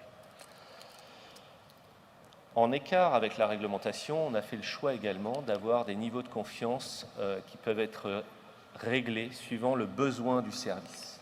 C'est-à-dire que pour les besoins de confiance les plus élevés, on va lire la carte à puce avec le code PIN et effectivement, il y a une friction pour l'utilisateur à l'usage. Mais pour des cas d'usage avec un moindre besoin de sécurité, on peut avoir soit le code PIN, soit uniquement la biométrie du téléphone. Aujourd'hui, quand on développe France Identité, on va avoir les deux catégories d'usage citées précédemment, en ligne et en proximité, mais j'ajoutais également la catégorie d'usage attestation et je souhaiterais m'y attarder un tout petit peu. Pour les cas d'usage en ligne, je vais passer très vite, on a les cinématiques que je vous présente ici qui sont là cross-device, on flash un QR code avec le téléphone et on accède assez naturellement. Ça fonctionne particulièrement bien en France avec le niveau faible puisqu'il n'y a aucun mot de passe qui est enregistré. Ça a été utilisé avec succès pour la procuration de vote dématérialisée. Donc en France, plus besoin d'aller à la mairie ou au commissariat pour faire valider le document. Donc ça, c'est la catégorie d'usage en ligne. J'arrive sur la catégorie d'usage que j'ai appelée attestation. Et l'idée, c'est d'avoir finalement une preuve d'identité sur le schéma qui est montré, qui est un nouveau document qui vise à remplacer les photocopies de carte d'identité, les photocopies de passeport. Et en fait, je crois beaucoup à ce cas d'usage qui est assez low-tech. Low-tech parce que le PDF permet une impression, le QR code permet une sécurisation des données et ça permet une minimisation des données. Donc je crois beaucoup à ce cas d'usage qui s'adapte particulièrement bien aux petites et moyennes entreprises ou à des procédures qui sont très ancrées, très administratives. Dernière catégorie d'usage en France, évidemment la proximité. Vous avez ici la schématisation pour prouver son identité dans les trains hors ligne avec une carte gyroscopique, un gros QR code pour montrer l'authenticité de la carte. Cela fonctionne également avec les forces de l'ordre. Cette fois, ça va être en NFC. On colle les téléphones, il y a une transmission. Et enfin, pour vous le signaler, on a un prototype en cours avec la société Ingenico pour peut-être avoir des usages avec tous les terminaux de paiement, notamment, et j'y crois beaucoup, prouver son statut étudiant et obtenir une réduction. Pour aller plus loin et pour rester sur l'organisation à laquelle j'appartiens, qui imprime les passeports et les cartes d'identité, finalement, toute cette démarche autour du portefeuille numérique européen amène à la question autour de la dématérialisation et de l'extension des titres. On a une carte plastique, on a un téléphone, et il faut que tout cela vive ensemble. Premièrement, au sein de France Titres, ministère de l'Intérieur en France, on croit beaucoup finalement à ce progrès dans l'univers numérique. Pour autant, il faut rester sur l'hybridation des usages et l'ensemble doit coexister. Le téléphone ne va pas remplacer tout de suite la carte d'identité. On va se placer à l'échelle des titres, qui doit être 15 ans ou 20 ans, et finalement, on doit faire la démonstration auprès de toute notre population que l'ensemble des deux peuvent vivre, cohabiter, et finalement, l'un ne va pas remplacer l'autre, et on verra comment les usages vont se développer dans chacune des situations. On a pu faire une expérimentation de dématérialisation avec la carte de membre du consortium Aptitude, où finalement, on a imprimé une carte, et là, de manière assez naturelle, avec le téléphone, on peut flasher le QR code, importer la carte dans le téléphone, et l'ensemble se fait sans aucune base centralisée. On a appliqué tout cela au permis de conduire les bateaux. On a rénové le titre qui était en carton 3 volets pour obtenir une carte plastifiée avec un QR code qui permet d'importer le permis bateau. Voilà. Pour aller plus loin, si vous êtes intéressé par les expérimentations, quelques points de rendez-vous. On a à Genève, tout début septembre, une expérimentation autour du passeport numérique que l'on fait avec IATA. Vous pouvez nous rejoindre avec Aptitude sur la promesse du voyage, si jamais, puisqu'on recherche des destinations pour faire des choses avec la police aux frontières. Et enfin, on essaye de relever les organisations intéressées par les cas d'usage autour des Jeux Olympiques de Los Angeles. Et si vous êtes intéressé, n'hésitez pas à nous contacter. Je vous remercie. Merci, Merci Florent. We're out of time, but I want to ask a couple of questions that came through Slido.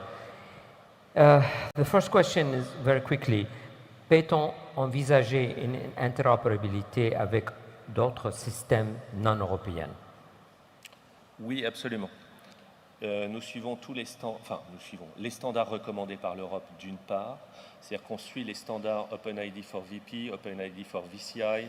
On va suivre, en tout cas pour la France, toute la norme ISO et on met en application toutes les normes ISO, MDL, Part 5, Part 7, Annexe A, B ou C et probablement D. Following that, somebody's asking, why is the EU not using the standard W3C format for the EUDI wallet? Maybe you can correct that impression. We follow that, I think. Je pense qu'on suit les formats W3C. On essaye de suivre l'architecture de référence et on essaye autant que possible d'être compatible avec l'intégralité du monde et des normes qui se développent. Donc peut-être qu'il y a des écarts qui peuvent exister, mais le souhait, c'est bien d'être compatible. Is the EUDI wallet large-scale pilot open source?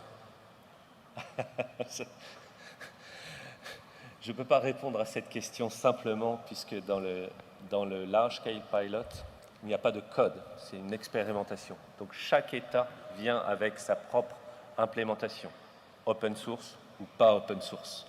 Et quelque part, on prend les gens comme ils viennent. Just to close, what really gives you concern about the European wallet? What really is the major risk in your opinion? Le plus grand risque autour du EUDI wallet, c'est ce qui s'est passé peut-être pour EIDAS V1, c'est la non-adoption. Non, exact. Si les citoyens n'adhèrent pas au concept, si on ne convainc pas les acteurs privés, les acteurs publics que tout cela va fonctionner, on a un modèle économique à créer, le business model qui a été évoqué notamment hier, et chacun doit s'y retrouver, soit parce qu'il y a un gain de confiance et de sécurité, soit parce qu'il y a une lutte contre la fraude, soit parce qu'il y a un gain économique, soit parce qu'il y a moins de friction utilisateur. Mais tous ces points-là, on les pressent, mais il faut convaincre. Exact. And this is why most ID projects actually fail. They don't fail technologically, they fail because they are not adopted. So, with that, merci beaucoup, Florent. Merci. We really appreciate it. We hope we can see you again next year with an update on where you are. Merci beaucoup.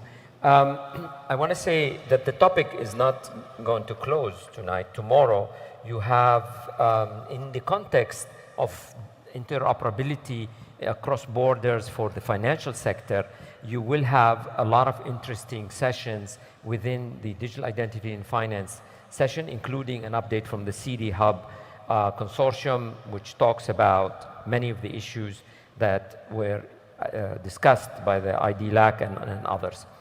Okay, now we're going to move not geographically, but we want to move thematically. And you definitely want to stick around because what's coming next is we want to move beyond the laws in data protection and privacy. We want to understand, are data protection laws the end in themselves or the beginning of a vision and a beginning of a set of actions that we have to do? And with that, I'm very, very pleased to have with us on stage a good friend of the movement, Dridisha Madhub, who is the Data Protection Commissioner, the Data Protection Office of Mauritius, and the President of the Francophonie Association of Personal Data Protection Authorities. Please give a round of applause and welcome our guest. Thank you. This is not your first time with ID for Africa. No, not at all. Yes, thank you again. Thank you. Please. Good afternoon. Bon après-midi. Namaste. I'm definitely thankful to Joseph for inviting me again to ID4.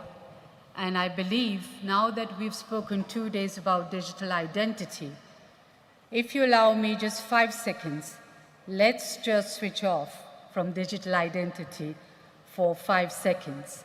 Before that, Joseph, I agree to be automatically shut down after 25 minutes. Okay. All right.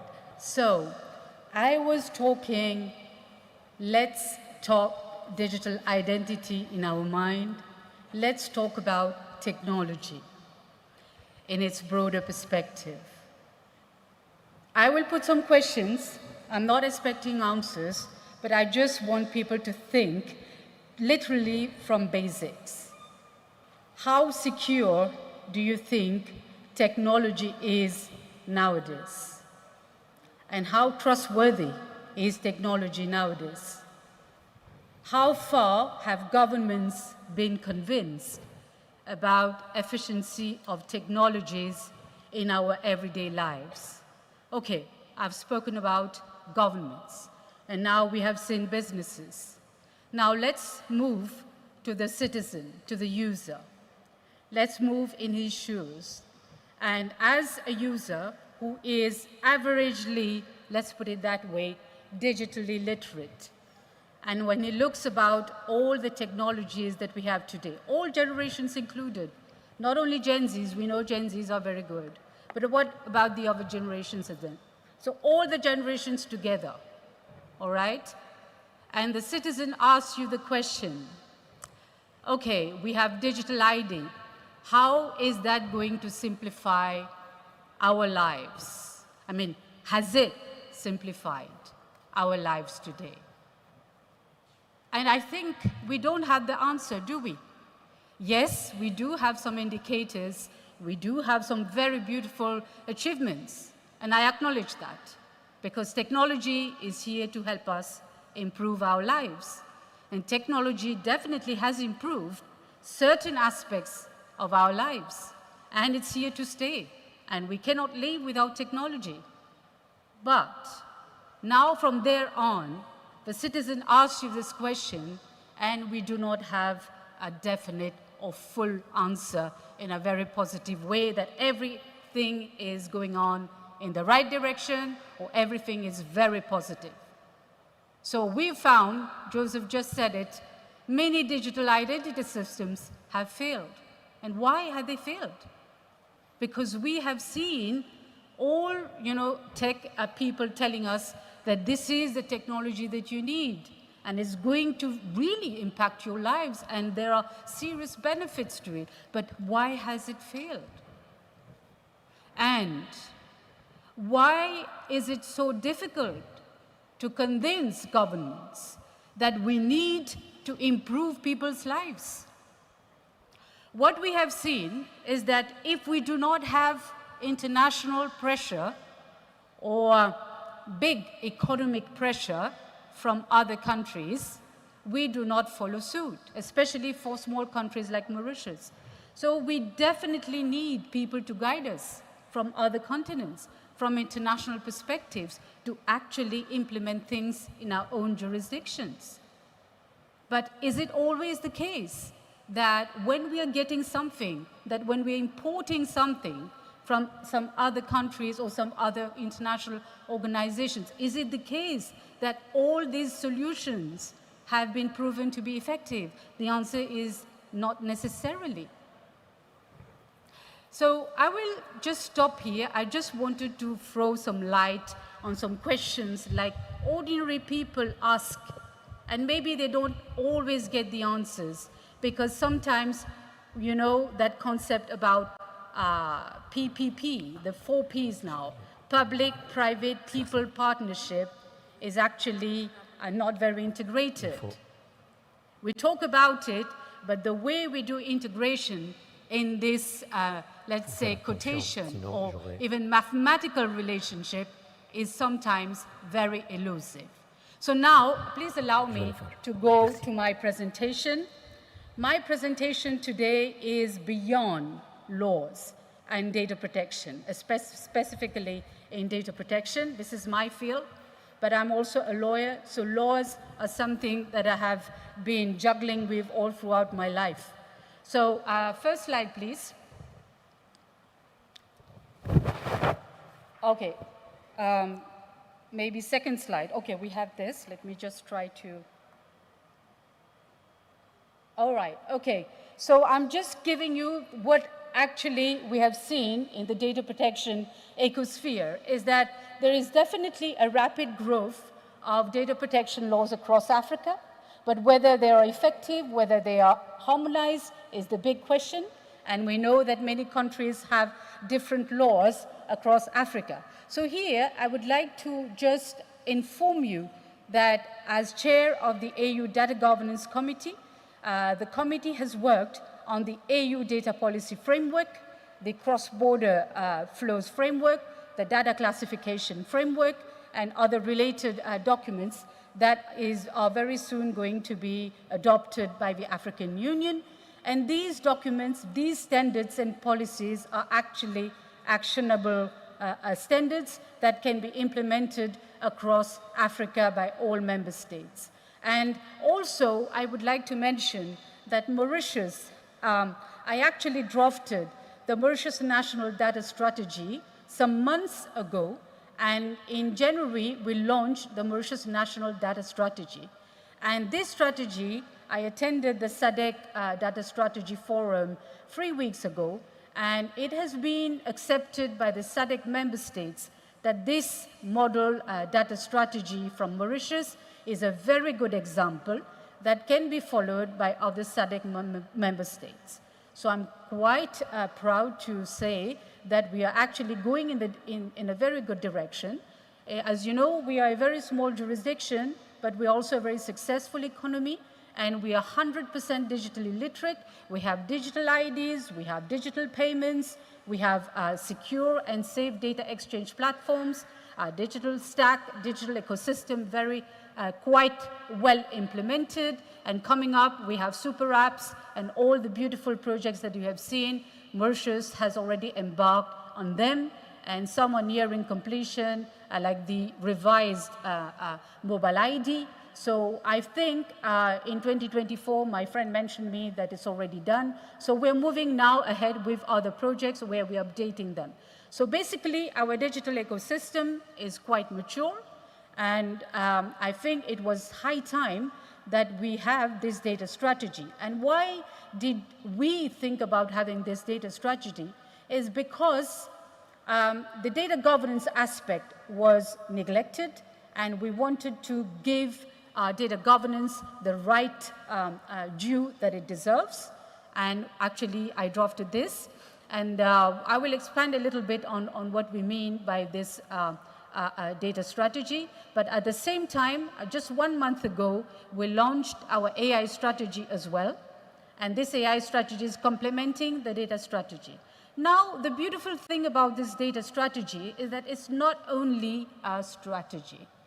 It's not just a mantra, you know, that we are going to cite and quote as beautiful theories. Actually, I do not like theories which remain theories. I like theories which are, you know, we can bring actions to it, which can be implemented. So what I did in this strategy was bringing templates on data sharing frameworks, model data sharing frameworks, model data governance frameworks, model other data retention policies. So all these have been made into different templates, and we actually just give them to the organizations, public and private, and we tell them, you can just customize them. Don't need to fret. There's no big difficulty here. You just need to seek our assistance, and we allow you to just customize them the way they are. As they are suitable for your organization, because we have taken on board all the considerations from public and private organizations before making this document. And I can tell you that it's a starting point, but it will work. So now that I've spoken about the data strategy, so let me move to the next slide. Okay. I think I will need assistance. Next slide, operator. All right, so this is something that I really like, is that yes, laws are here. We need laws. They are foundational for us, and without them, we cannot operate.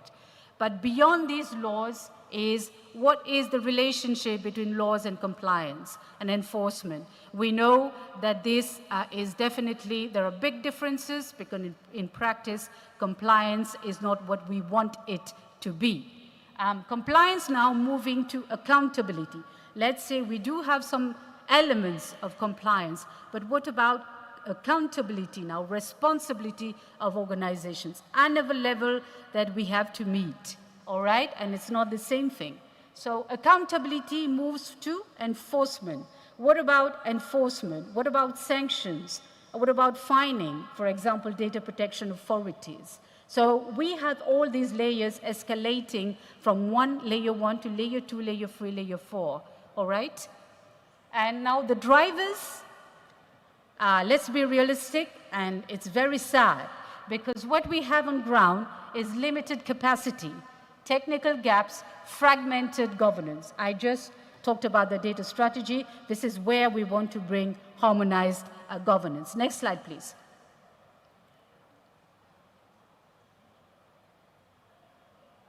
Okay. All right, sorry for the delay, but yeah, the reality about data protection authorities now, I'm going quite fast, is that as you have seen across Africa, it's not only Africa, it's in other continents as well, that, you know, we are under-resourced. And why are we under-resourced? Is because expertise at national levels are sometimes very lacking as well. And IT and, you know, all these data scientists, data engineers, these specific qualifications, I think in every jurisdiction, we have struggles to find the right people, the right profile to be able to do these jobs. So definitely data protection authorities is not an exception. Any ICT authority as well also has these issues. So for example, in Mauritius, we do have people from India, from other places as well, coming to work in Mauritius to be able to meet that challenge, all right? Now, we want also to focus on specialized technical units in data protection authorities. So going beyond laws now, how do we operationalize data protection compliance? For example, at our level, we have created a prosecution unit, we have created an IT unit, and we have a legal unit. All these units, they work together to be able to meet our requirements. And now the big question about coordination between regulators, CERTs, and law enforcement. We have a memorandum of understanding between us regulators, and we work on achieving, cyber crimes and data protection incidents, data breaches. We try to work together to find solutions. And again, I've spoken about sanctions, but here I will pause and let you know what we are doing in Mauritius for our upcoming Data Protection Act 2026. We have had our first version in 2004. The second version is the 2017 Data Protection Act, which is still valid. But this year, 2026, is a remarkable year because we are going forward with EU adequacy. And the Data Protection Act of Mauritius is heavily inspired from EU GDPR. And because we're still on the gray zone, we want to move to EU adequacy, bringing the necessary amendments to the Data Protection Act, which is happening very soon. And these are going to give me powers to impose administrative fines, which I didn't have. Actually, all the offenses, all the sections that are breached under the DPA right now were criminal sanctions, which means seeking collaboration from the police and getting the directive public prosecutions to agree for prosecution to go forward. And my decisions, for example, were appealable to the ICT Appeal Tribunal because I gave quasi-judgments. Very different from many of the data protection authorities, but that's how Mauritius does its data protection compliance. So what was happening, there were serious delays in enforcement activities. So I propose now that we do it administrative fines like the EU GDPR is doing, and I will have this possibility to just fast-track sanctioning. I think I'm very happy about what's happening, and the independence of the Data Protection Office has been strengthened, and also appeals to the Supreme Court from my decisions is going to be the reality. And data protection officers, we are just going to enact, maybe let's say in 2-3 weeks or even a month, we're going to enact regulations for data protection officers operating in each organization. In our context, a data protection officer has to be appointed. It's a mandatory requirement. Every organization has to have one. And this officer now is going to be an employee of the organization. And we have just introduced, we're going to introduce these regulations. And we are going to be a training institution. That is, we are going to certify data protection officers. Without this certification, they will not be able to operate as data protection officers in Mauritius. Coupled with that is an e-learning platform, exams and certifications where data protection officers will have to take and will be duly certified by my office. Next slide, please. Next slide. All right, so as I said, I started by saying, looking at the exponential increase in data breaches and cyber crimes, we feel as users that we are not very adequately protected, and they really fear that trust deficiency is by day going on and increasing, and it's definitely not in the interest of countries and international partners that this keeps growing.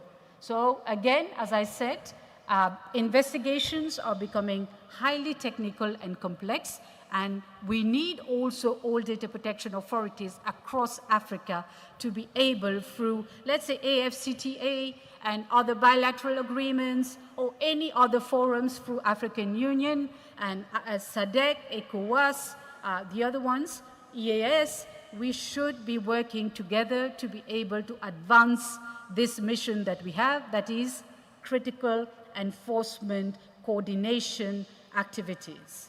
Because the way data travels across borders, there's no way we can operate in silos. So cooperation, coordination is not only for institutional, domestic or national institutions, it's for the whole of the African continent. Next slide. Okay, we'll skip that slide, please. Let's go forward.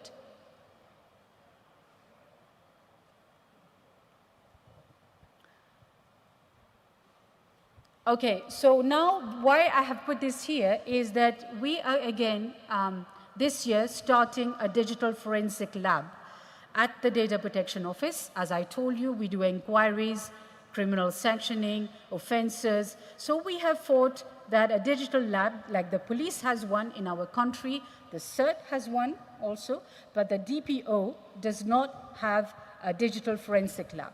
This lab will facilitate evidence handling, admissibility in court of evidence, legal validity of evidence, and also research that we do, and for all the softwares and everything. So this lab will really assist us in our functions. As I said, I do not believe in theories. Next slide, please.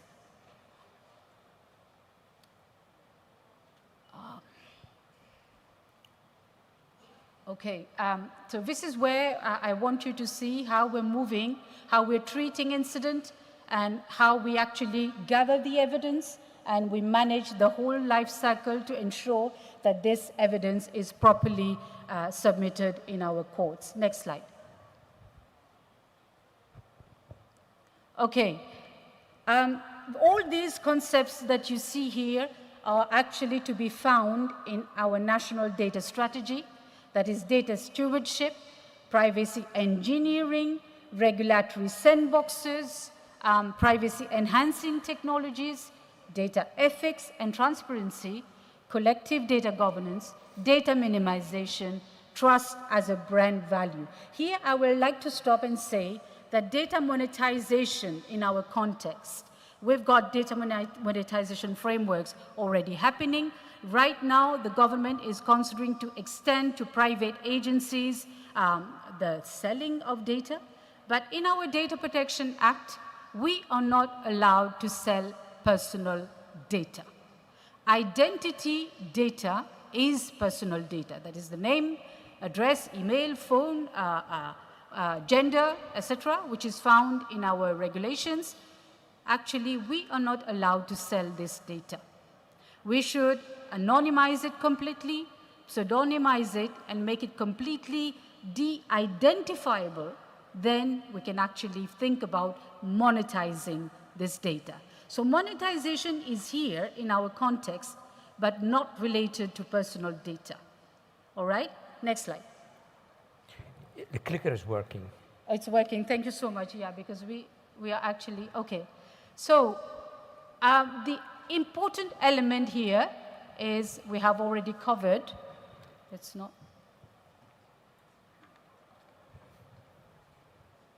No, it's not working.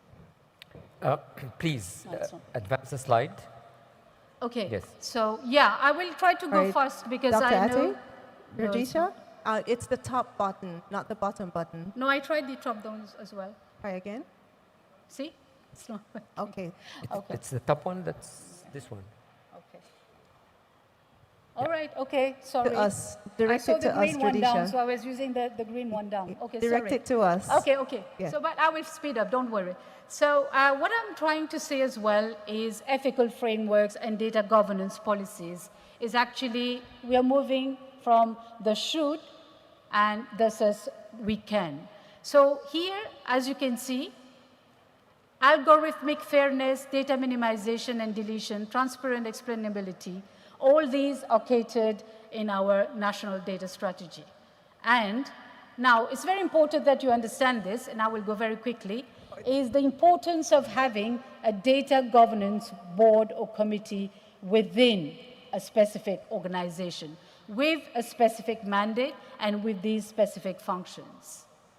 Okay? And I have just aligned the core members, the key functions, and the strategic outcomes, as you can see here.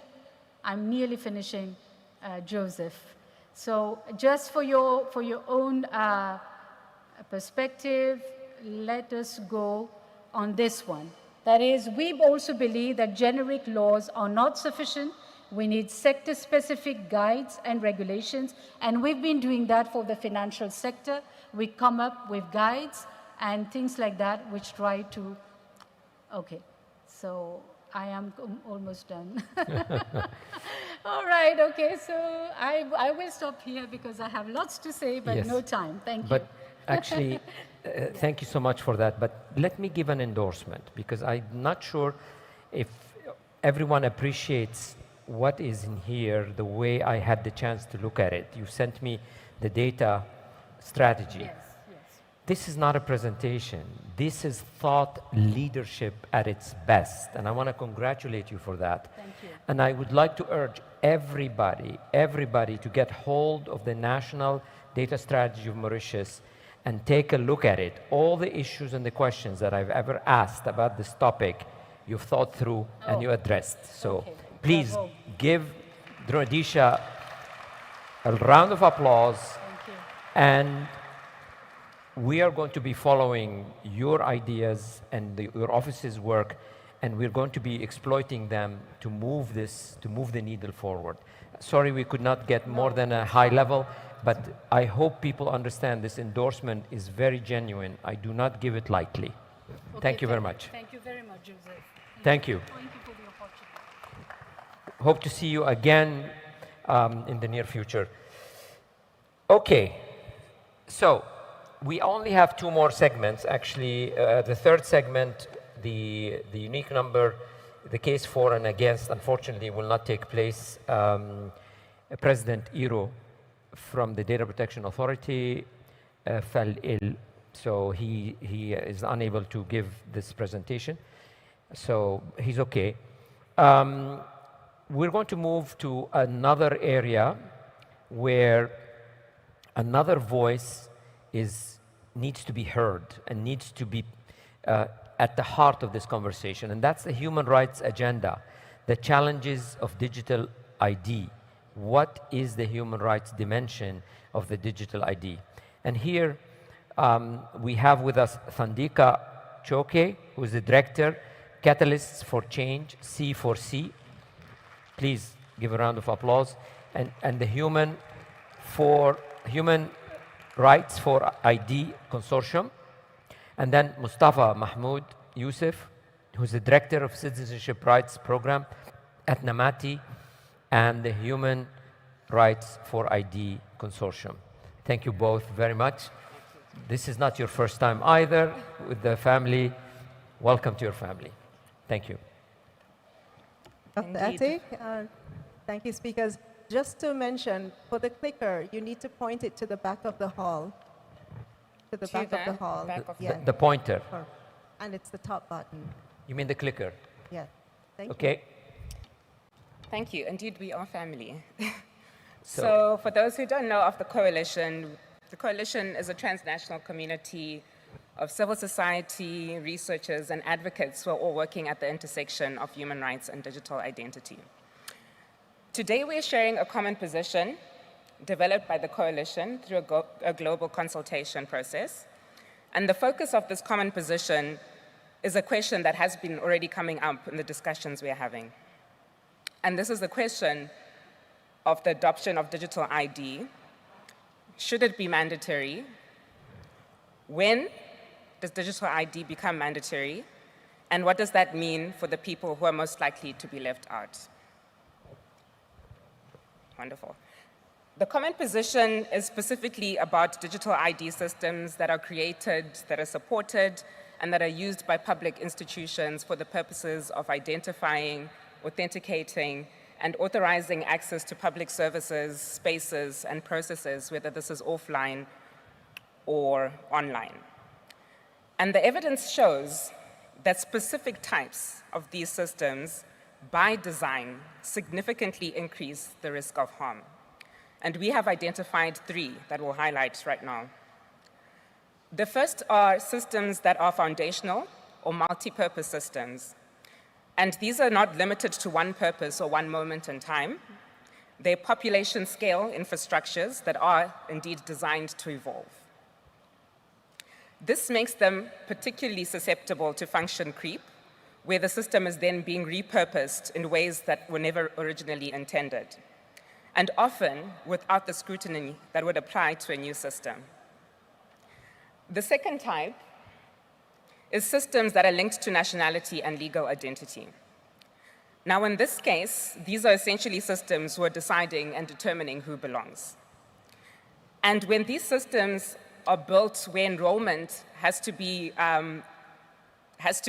facilitated by presenting proof of nationality or prior paper IDs or documentation and birth certificates, it means that it creates a new digital system for those who've been excluded from the beginning. And who are we talking about in this category? Stateless populations and undocumented populations. The third type is systems that rely on biometrics, so where we're collecting fingerprints, iris scans, and facial recognition. As we all know, that biometric data is immutable once it's collected, and these systems can then consolidate from multiple sources and transform into highly invasive multipurpose infrastructures. Now, while we're highlighting them as 3 separate categories, of course they overlap, and when they overlap, then the risks compound. And the concern isn't just one of these types in isolation. We're looking at exclusion, we're looking at surveillance, and discrimination that is structural and baked into the infrastructure, the architecture. And now to the core question. We distinguish between 2 types of mandatory requirements. So you're looking at mandatory enrollment, where you're required to register in a specific digital ID system, as well as mandatory use, where having that digital ID becomes a necessary precondition for accessing specific services. And the typical services would be healthcare, education, voting, social protection, and even a SIM card. And when we look at these 2 types, both can then be codified or mandated in law, but both can also manifest or emerge through practice in the absence of any formal decision. And mandatory, in fact, is often where the most harm happens. So we're looking when the alternative ID option is technically available. So we haven't mandated it in law, but it's practically inaccessible. That would still be a situation where digital ID is then mandatory. We're also looking at a situation when the paper-based systems are being phased out, whether this is happening quietly, without any announcement and no replacement, or with arbitrary expiry deadlines. We also look at situations when banks, telecoms, private health providers are imposing digital ID requirements that the state did not legislate, but also at the same time did not prevent. And lastly, one other thing to consider when looking at a situation of digital ID that is mandatory in practice is when the registration form requires fields like nationality, ethnicity, or gender, and not because the law requires it or says so, but because the system simply won't let you proceed without that information. So in all these cases, you might have a system that does look voluntary on paper, but for the person who's standing at the counter trying to access a service, which is actually their right and entitlement, there is no real choice if you don't have the right type of document, which might be that digital ID. And I think one key thing to emphasize is that in both of these situations, the state has a responsibility. It remains the obligation and duty of public institutions to ensure that digital ID systems comply with human rights. And it's important to look at the aspect of legality, of proportionality, and even of necessity. That all has to be clearly articulated in order to justify the adoption of a digital ID system. And I think what's also key is that when things do go wrong, there is access to a remedy and recourse.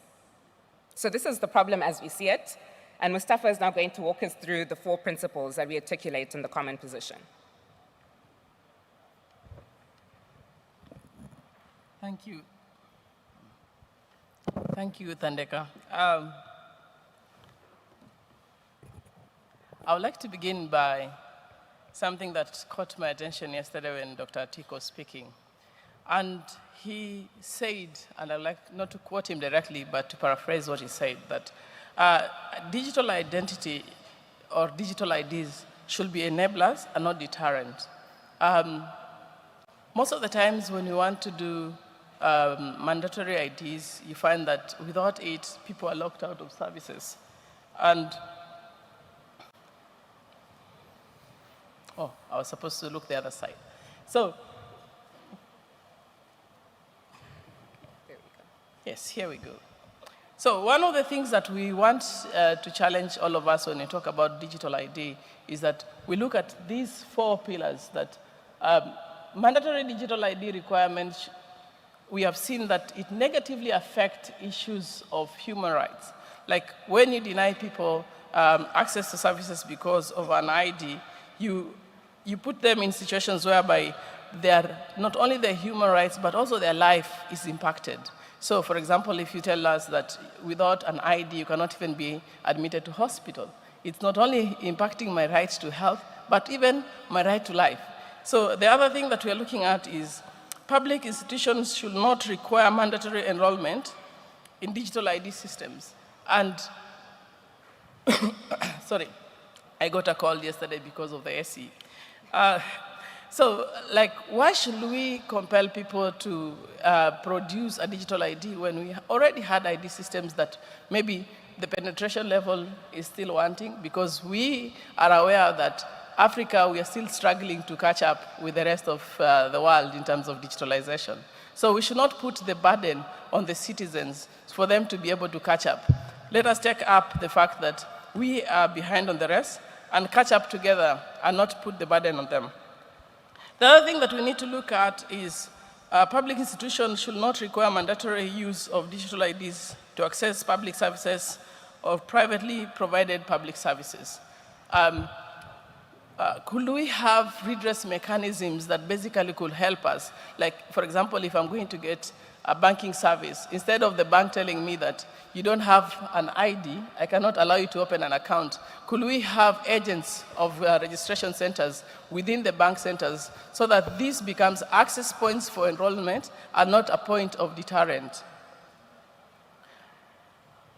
And also, if digital ID systems already exist or are in development in states, we should have a guarantee mechanism that allows us to be able to allow people who have been left out through systemic discrimination or even geographical discrimination.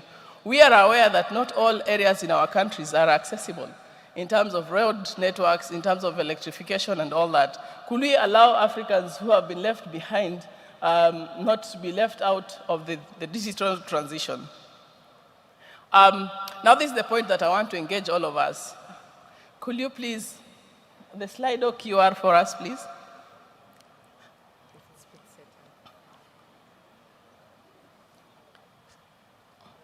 I don't know if the QR, so I want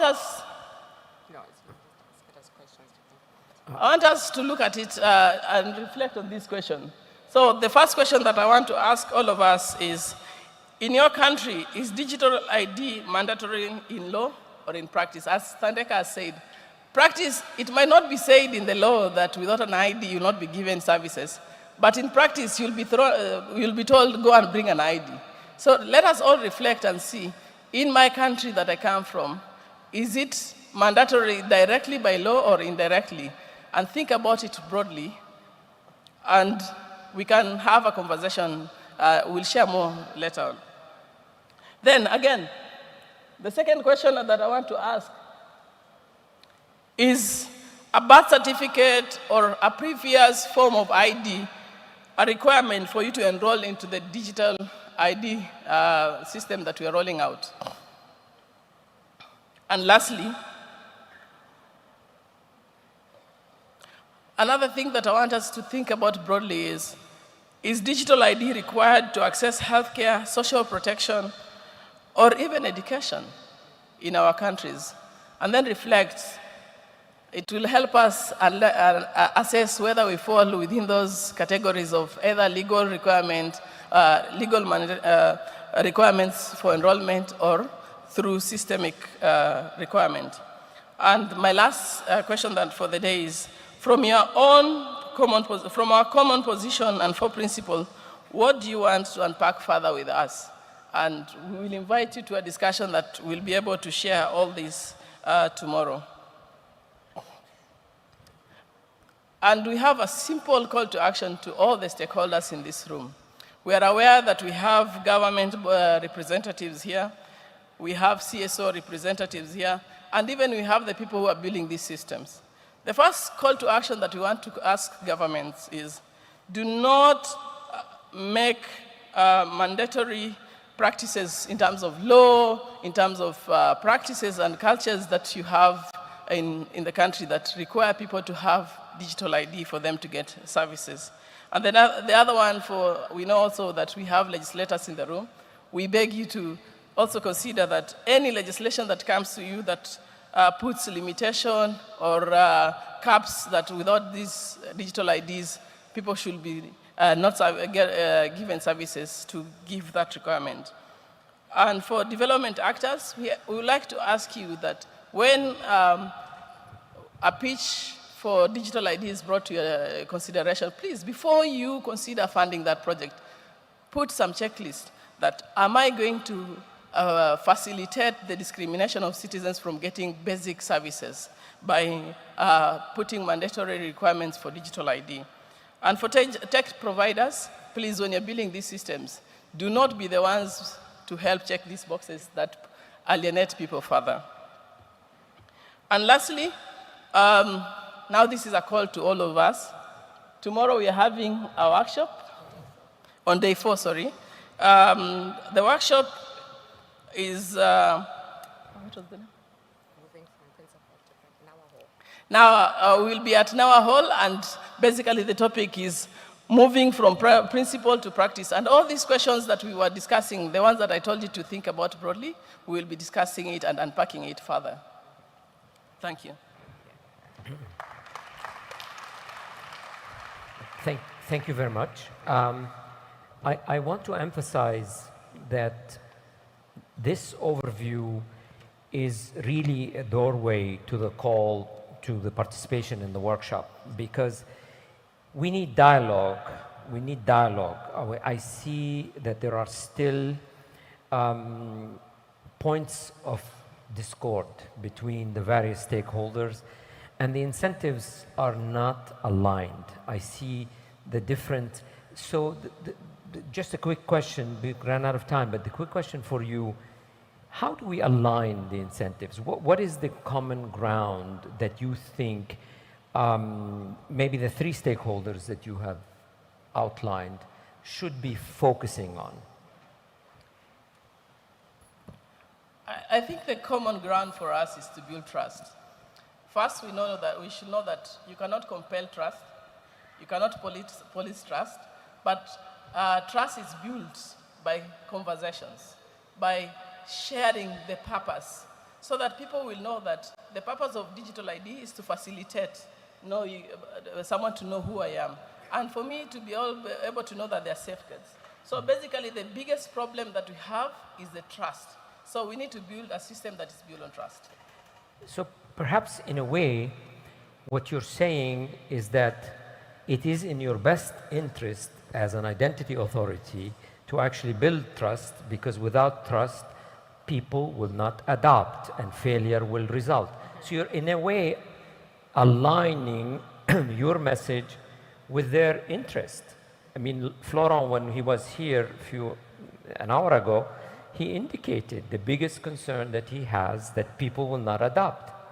And one of the reasons that people may not adopt is if they do not trust the system. So in a way, I actually do not see polarization.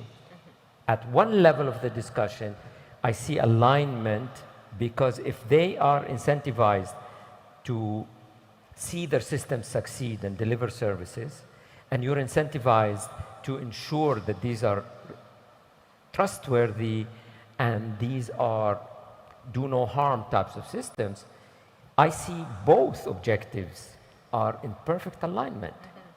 So is it just that we have to talk to each other to actually explain the language, find the common language?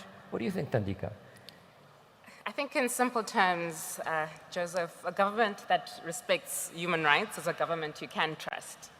And this is why we bring the rights-based language. I think there is actually a lot of alignment and common language we could use. We talk about inclusion. Part of respecting rights is to bring everyone in.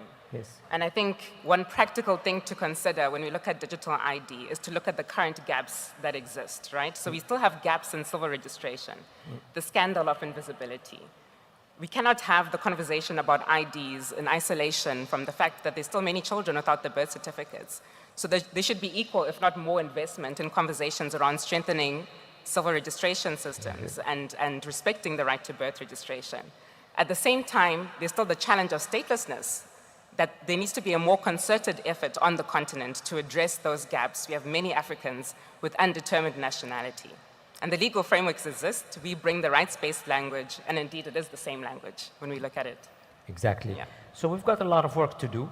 Luckily, most of you are passionate, and you have the will to keep going, to push the envelope so we can make every invisible visible and give them the ability to enjoy the fruits of development that I'm hoping and we expect this continent will achieve. We ran out of time, but I thank you very much. I invite everybody to join the workshop on day 4 in the afternoon for human rights for digital identity. So, thank you very much. Round of applause for our colleagues. Please. Thank you. Okay.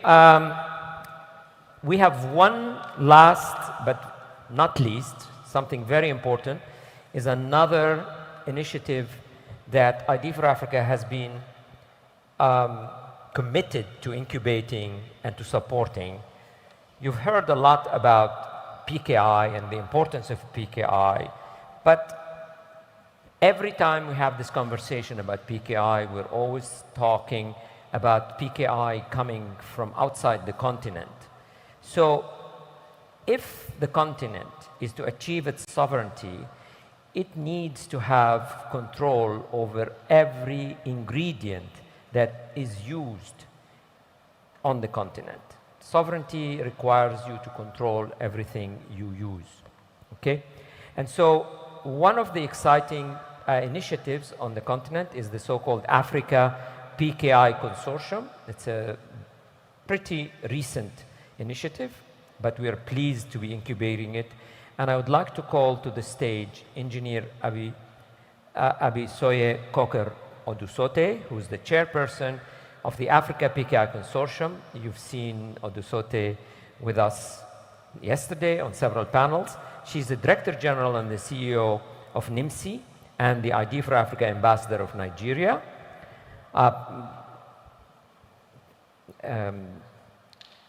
Please join me, Chairperson, and Solomon Richardson, who's the Director, Technical Services, National Information Technology Agency, NITA, and ID for Africa Deputy Ambassador for Ghana.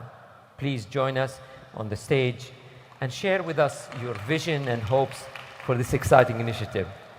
Good to see you again. Thank you. Solomon, thank you so much. Good evening, everyone. It is a pleasure to be on the stage once again today.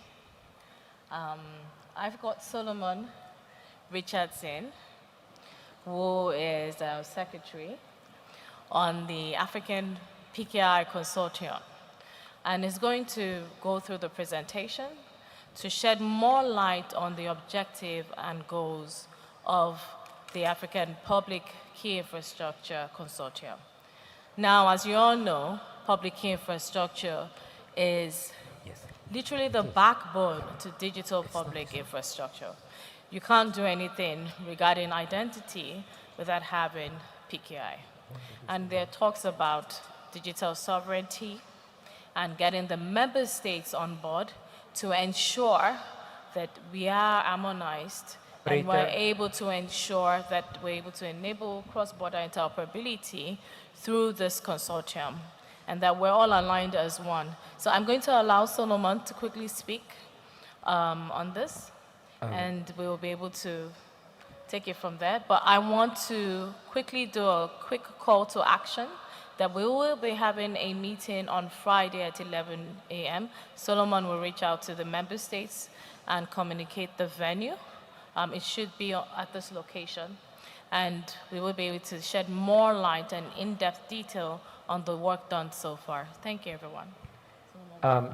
Let me point out, is this the right version of the presentation that Solomon can use? Operator, could you please check to use, it's this one. Yes, thank you. Thank you, thank you.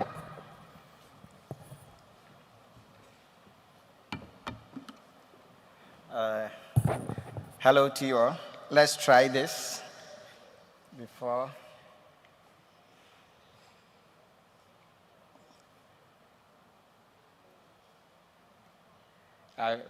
Maybe I might need some help.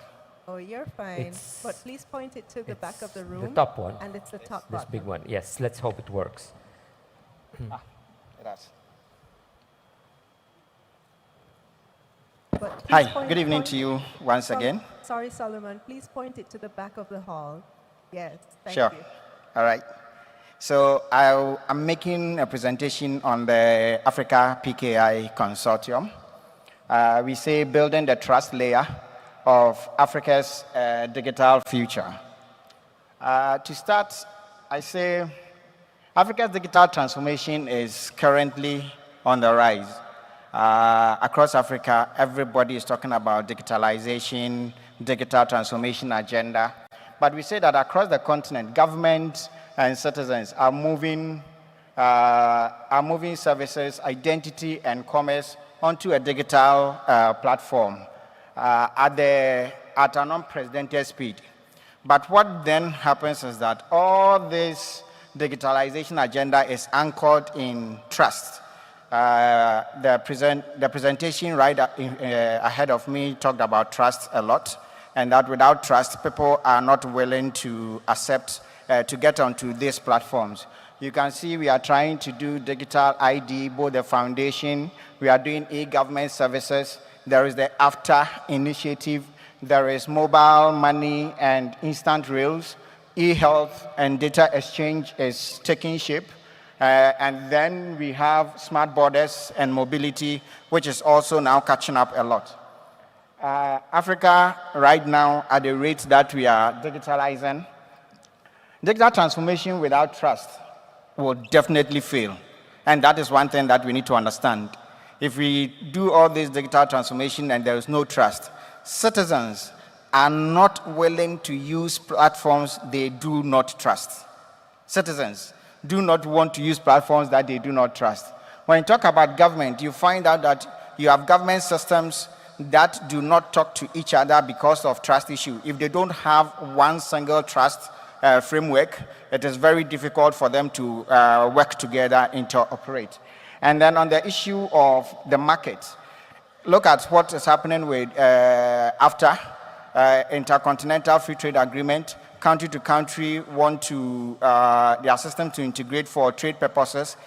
If we do not have them sharing a trust framework, it will be very difficult for them to work together, for these systems to work together. Then you ask yourself that, what then is PKI? Talking about trust, setting the background for this trust conversation, you ask yourself, what is PKI? PKI is simply public key infrastructure that digitalized systems trust between people. It's infrastructure that lets digital system trust people, devices, document, and transactions. That is all that PKI does. It brings a trust layer that allows devices to talk to each other in a trusted manner, people to trust systems, document, and transactions. It does some of the things that it does is to provide authentication services for signature. And when you talk about a signature, so that the way we sign documents right now, if you use PKI to sign, it gives you the same legal mandate. It gives you the same legal mandate. How do you deal with issue right now when you are sitting in Ivory Coast and you need to close a contract in Rwanda? Must they, do they have to send all these contract documents across, or you can simply use your electronic signature to sign the contract? We have to get to the point where these signatures will mean the same as your physical contract that you sign. Then you talk about encryption. As at now, data has become very, very important. And so you need to encrypt your data when it is at rest and when your data is in transit. You need to. And PKI makes it possible. Then the last point we talk about is the non-repudiation component, which is you lock in the proof. The proof. I signed the document today. Tomorrow I can't come and say I did not sign or tell stories around it. PKI powers the entire e-government ecosystem. And these are some of the use cases that we are talking about. Digital ID, e-signature, secure APIs. Now you want to make sure that you just not churning out APIs for platforms, but these APIs are being churned out in a secured manner with a PKI or an encryption layer to make sure that it is a trusted source. Our e-health, e-health is being rolled out in every country right now. What are we dealing with? The public records, prescriptions, and all those sort of things. We can secure all these things using PKI.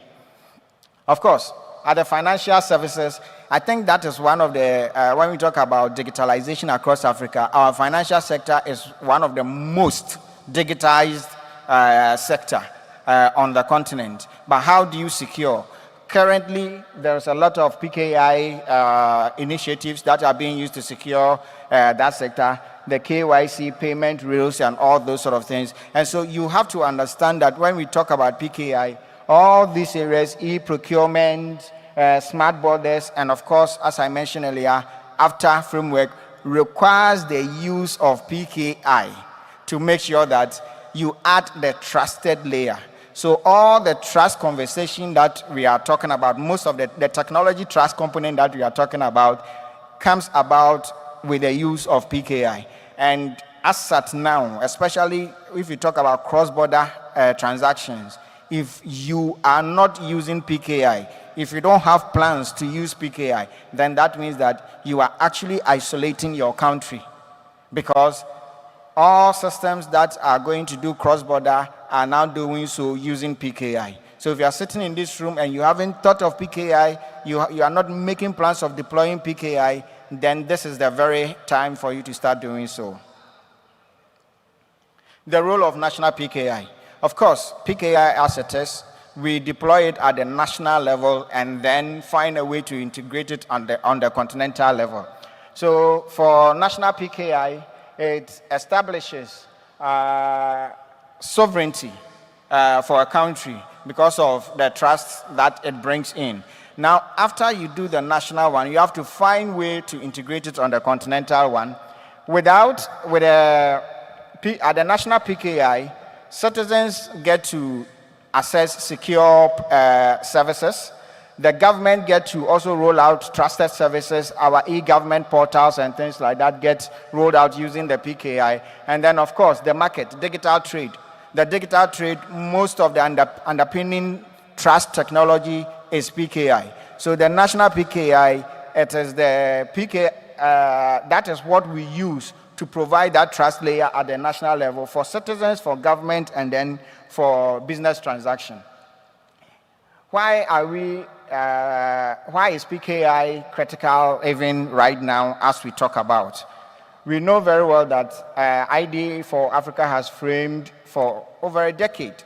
It has tried to move, started with ID, but you agree with me that when we come over here, the conversations that we have now goes beyond just ID. We are having a lot of other conversation over here. Human rights people are now even look at the human right aspect of ID. So the conversation keep evolving. And so out of all that we are pushing infrastructure, we are pushing all this national ID, we now also think it is about time we start talking about the trust layer. And PKI is going to deliver just that. As it will help us have strong authentication, secure ID credentials, biometric integrity, and of course, federation and interoperability. And interoperability is one very important aspect of the conversation, because when you build your system and your system cannot talk to other systems, then you ask yourself, what is the point? A standardized approach to developing PKI will ensure that we build more interoperable systems. Okay, what's the current state of PKI on the African continent? We think we can probably still call it a greenfield. There's not much that has been done when we talk about PKI on the continent. And so we have the issue of low adoption. We have the issue of federated deployment. We have the issue of weak interoperability. One person developing these standards of PKI that cannot interoperate with the other one. Inconsistent in regulation. I keep saying that when it comes to PKI, I dare say about 60% of it is law, processes, regulations, guidelines, and then probably 40% being technology. So when you, as a nation, try to deploy PKI and all you are thinking about is technology, then that means that you are really bound to fail. PKI works a lot on regulation. And as a continent, we need to have consistent regulation to allow for interoperability. The issue of low awareness. A lot of people do not even know what PKI is. They don't understand it. It looks too technical. They don't understand the use cases of PKI. These are some of the challenges of the PKI currently. The issue of vendor-driven approaches. It's not rather national-driven. It's not the regulators-driven. It's now more of the vendors who are driving the PKI initiative. We need to turn things around. We need to turn things around. Then the last one I would say is no standard harmonization across the continent. So these are some of the challenges that we currently face with the issue of PKI. National silos will not scale to a continental market. So because if you sit in your corner as a country and deploy PKI alone without paying attention to what other countries are doing, then we're going to get to a point where we are going to have silos of PKI implementation. And this is what we are trying to avoid, because the issue of cross-border trade, the issue of digital certificate, now when you do digital certificate, will be verified across your borders. And so we cannot deploy the national PKIs in silos.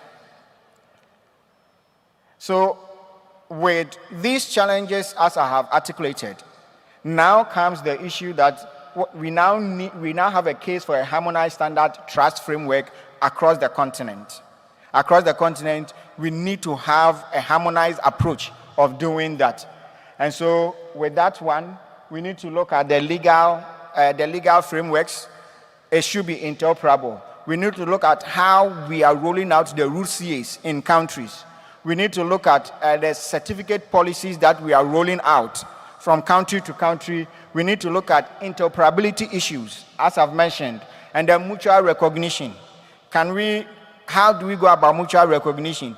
How will Ghana recognize certificates that are generated in South Africa? Do we have to go about doing that of peer-to-peer mutual recognition, or we can come up in a manner that we can do mutual recognition, that we sign up once and then all of us are following through? And then, of course, the cybersecurity aspect of it, the data protection aspect of it. We now need to think about all these things when it comes to harmonized standardization approach. Africa must act early. We should act early. I mean, we've wasted a whole lot of time, but we think this is the time for us to act as Africans when it comes to PKI harmonization. Africa is still early in the PKI adoption, as I mentioned earlier. We can still consider us as a greenfield. I mean, there are some lessons for us to learn. During the telco era, when telco was taking shape, it happened a lot.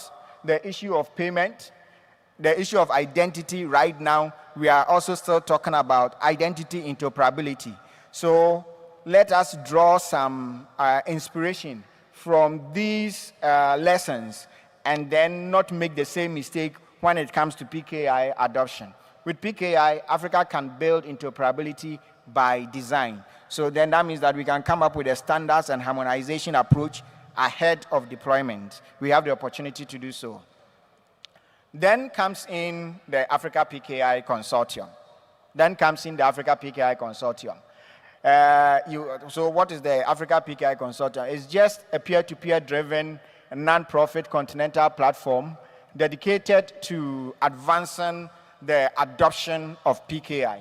And then in this case, we are looking at a collaborative approach. It's non-profit, peer-to-peer driven, so that we encourage ourselves, we learn from each other, we inspire ourselves within that, and then the kind of policies that we adopt. So PKI, Africa PKI is hoping to harmonize even at the policy level, And then some of the things that we intend to do is capacity building.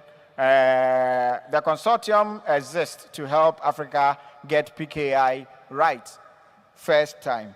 We don't want to go in circles, come back, and then all that approach. So that is why we are introducing Africa PKI Consortium.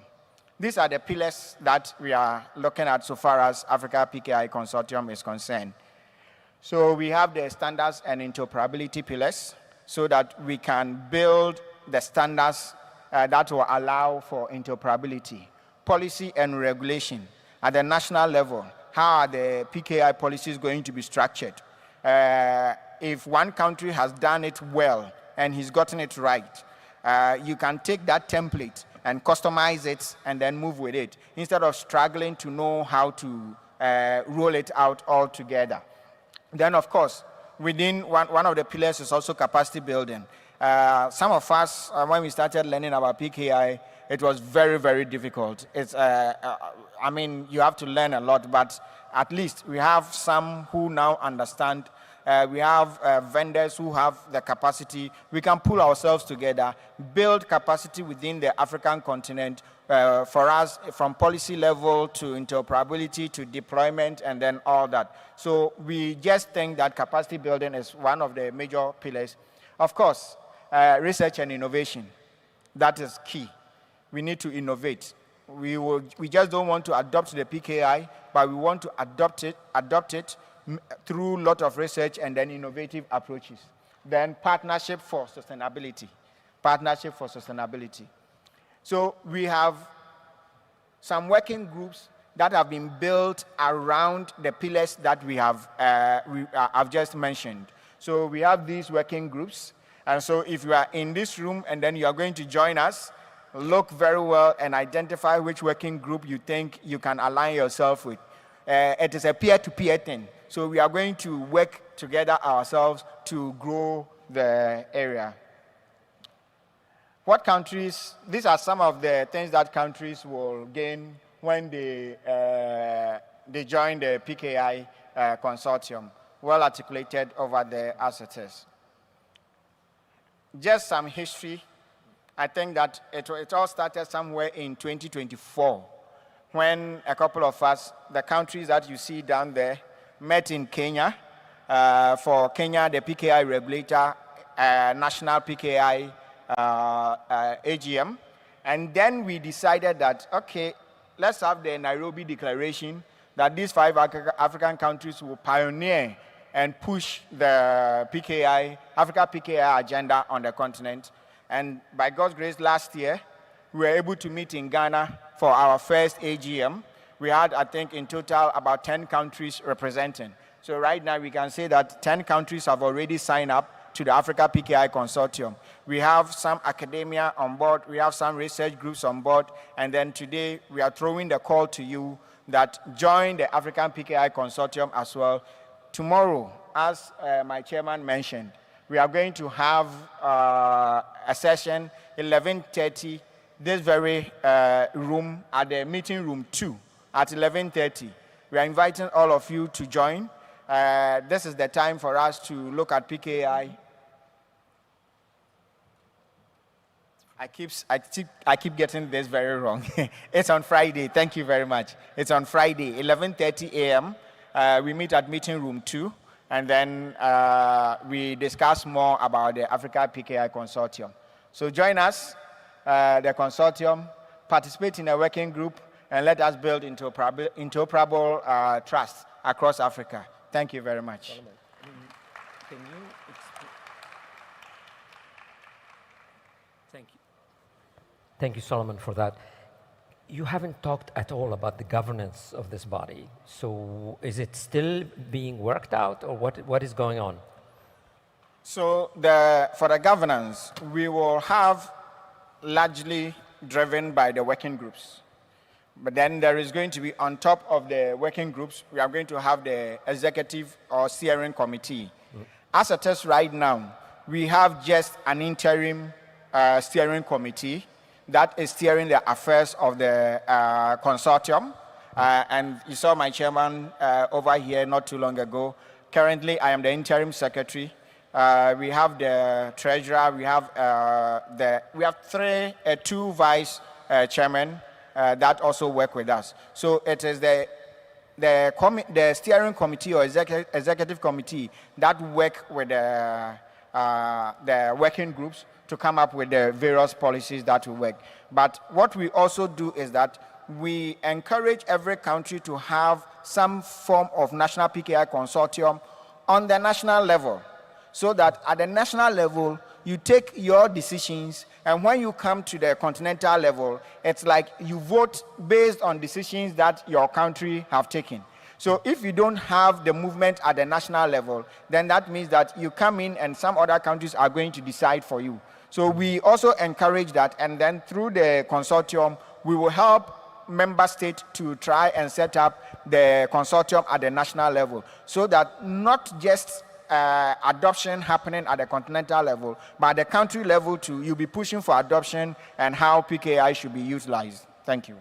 Thank you. Thank you very much.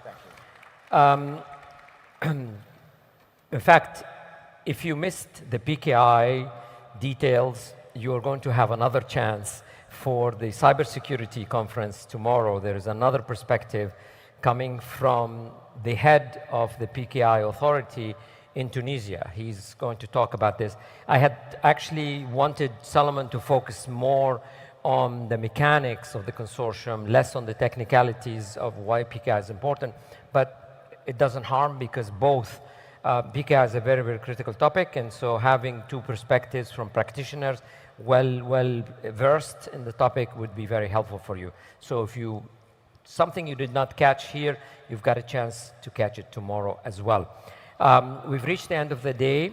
I will thank you very much for your patience and your resilience and stamina for staying with us all day. I hope you've received what you expected in terms of knowledge that you needed. And trust me, tomorrow is going to be even more exciting. It's going to be the tracks that you will select. We will have the playbooks here, and we'll have the digital identity in finance and the cybersecurity. So we're going deep tomorrow.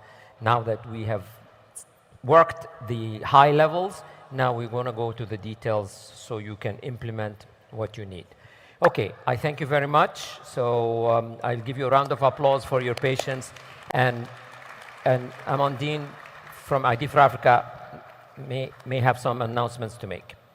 Thank you. Good evening, everyone. Good evening. Same announcements again. I think you're getting used to it now. Please do leave your headsets on the chairs as you leave. We need to recover them tonight. Do not take them with you. Je vous rappelle qu'il faut absolument rendre vos casques tous les jours à chaque fin de séance. Donc pensez bien à les laisser sur vos fauteuils, ne partez pas avec. We would like to also thank our Wi-Fi sponsor, FaceTech, and our interpretation sponsor, IdLAC. for sponsoring us for the entire 4 days of this event. Nous souhaitons remercier également nos 2 sponsors pour cet événement, FaceTech pour l'Internet pendant les 4 jours et IdLAC également pour l'interprétation. Je vous remercie et bonne soirée à vous et on se retrouve demain.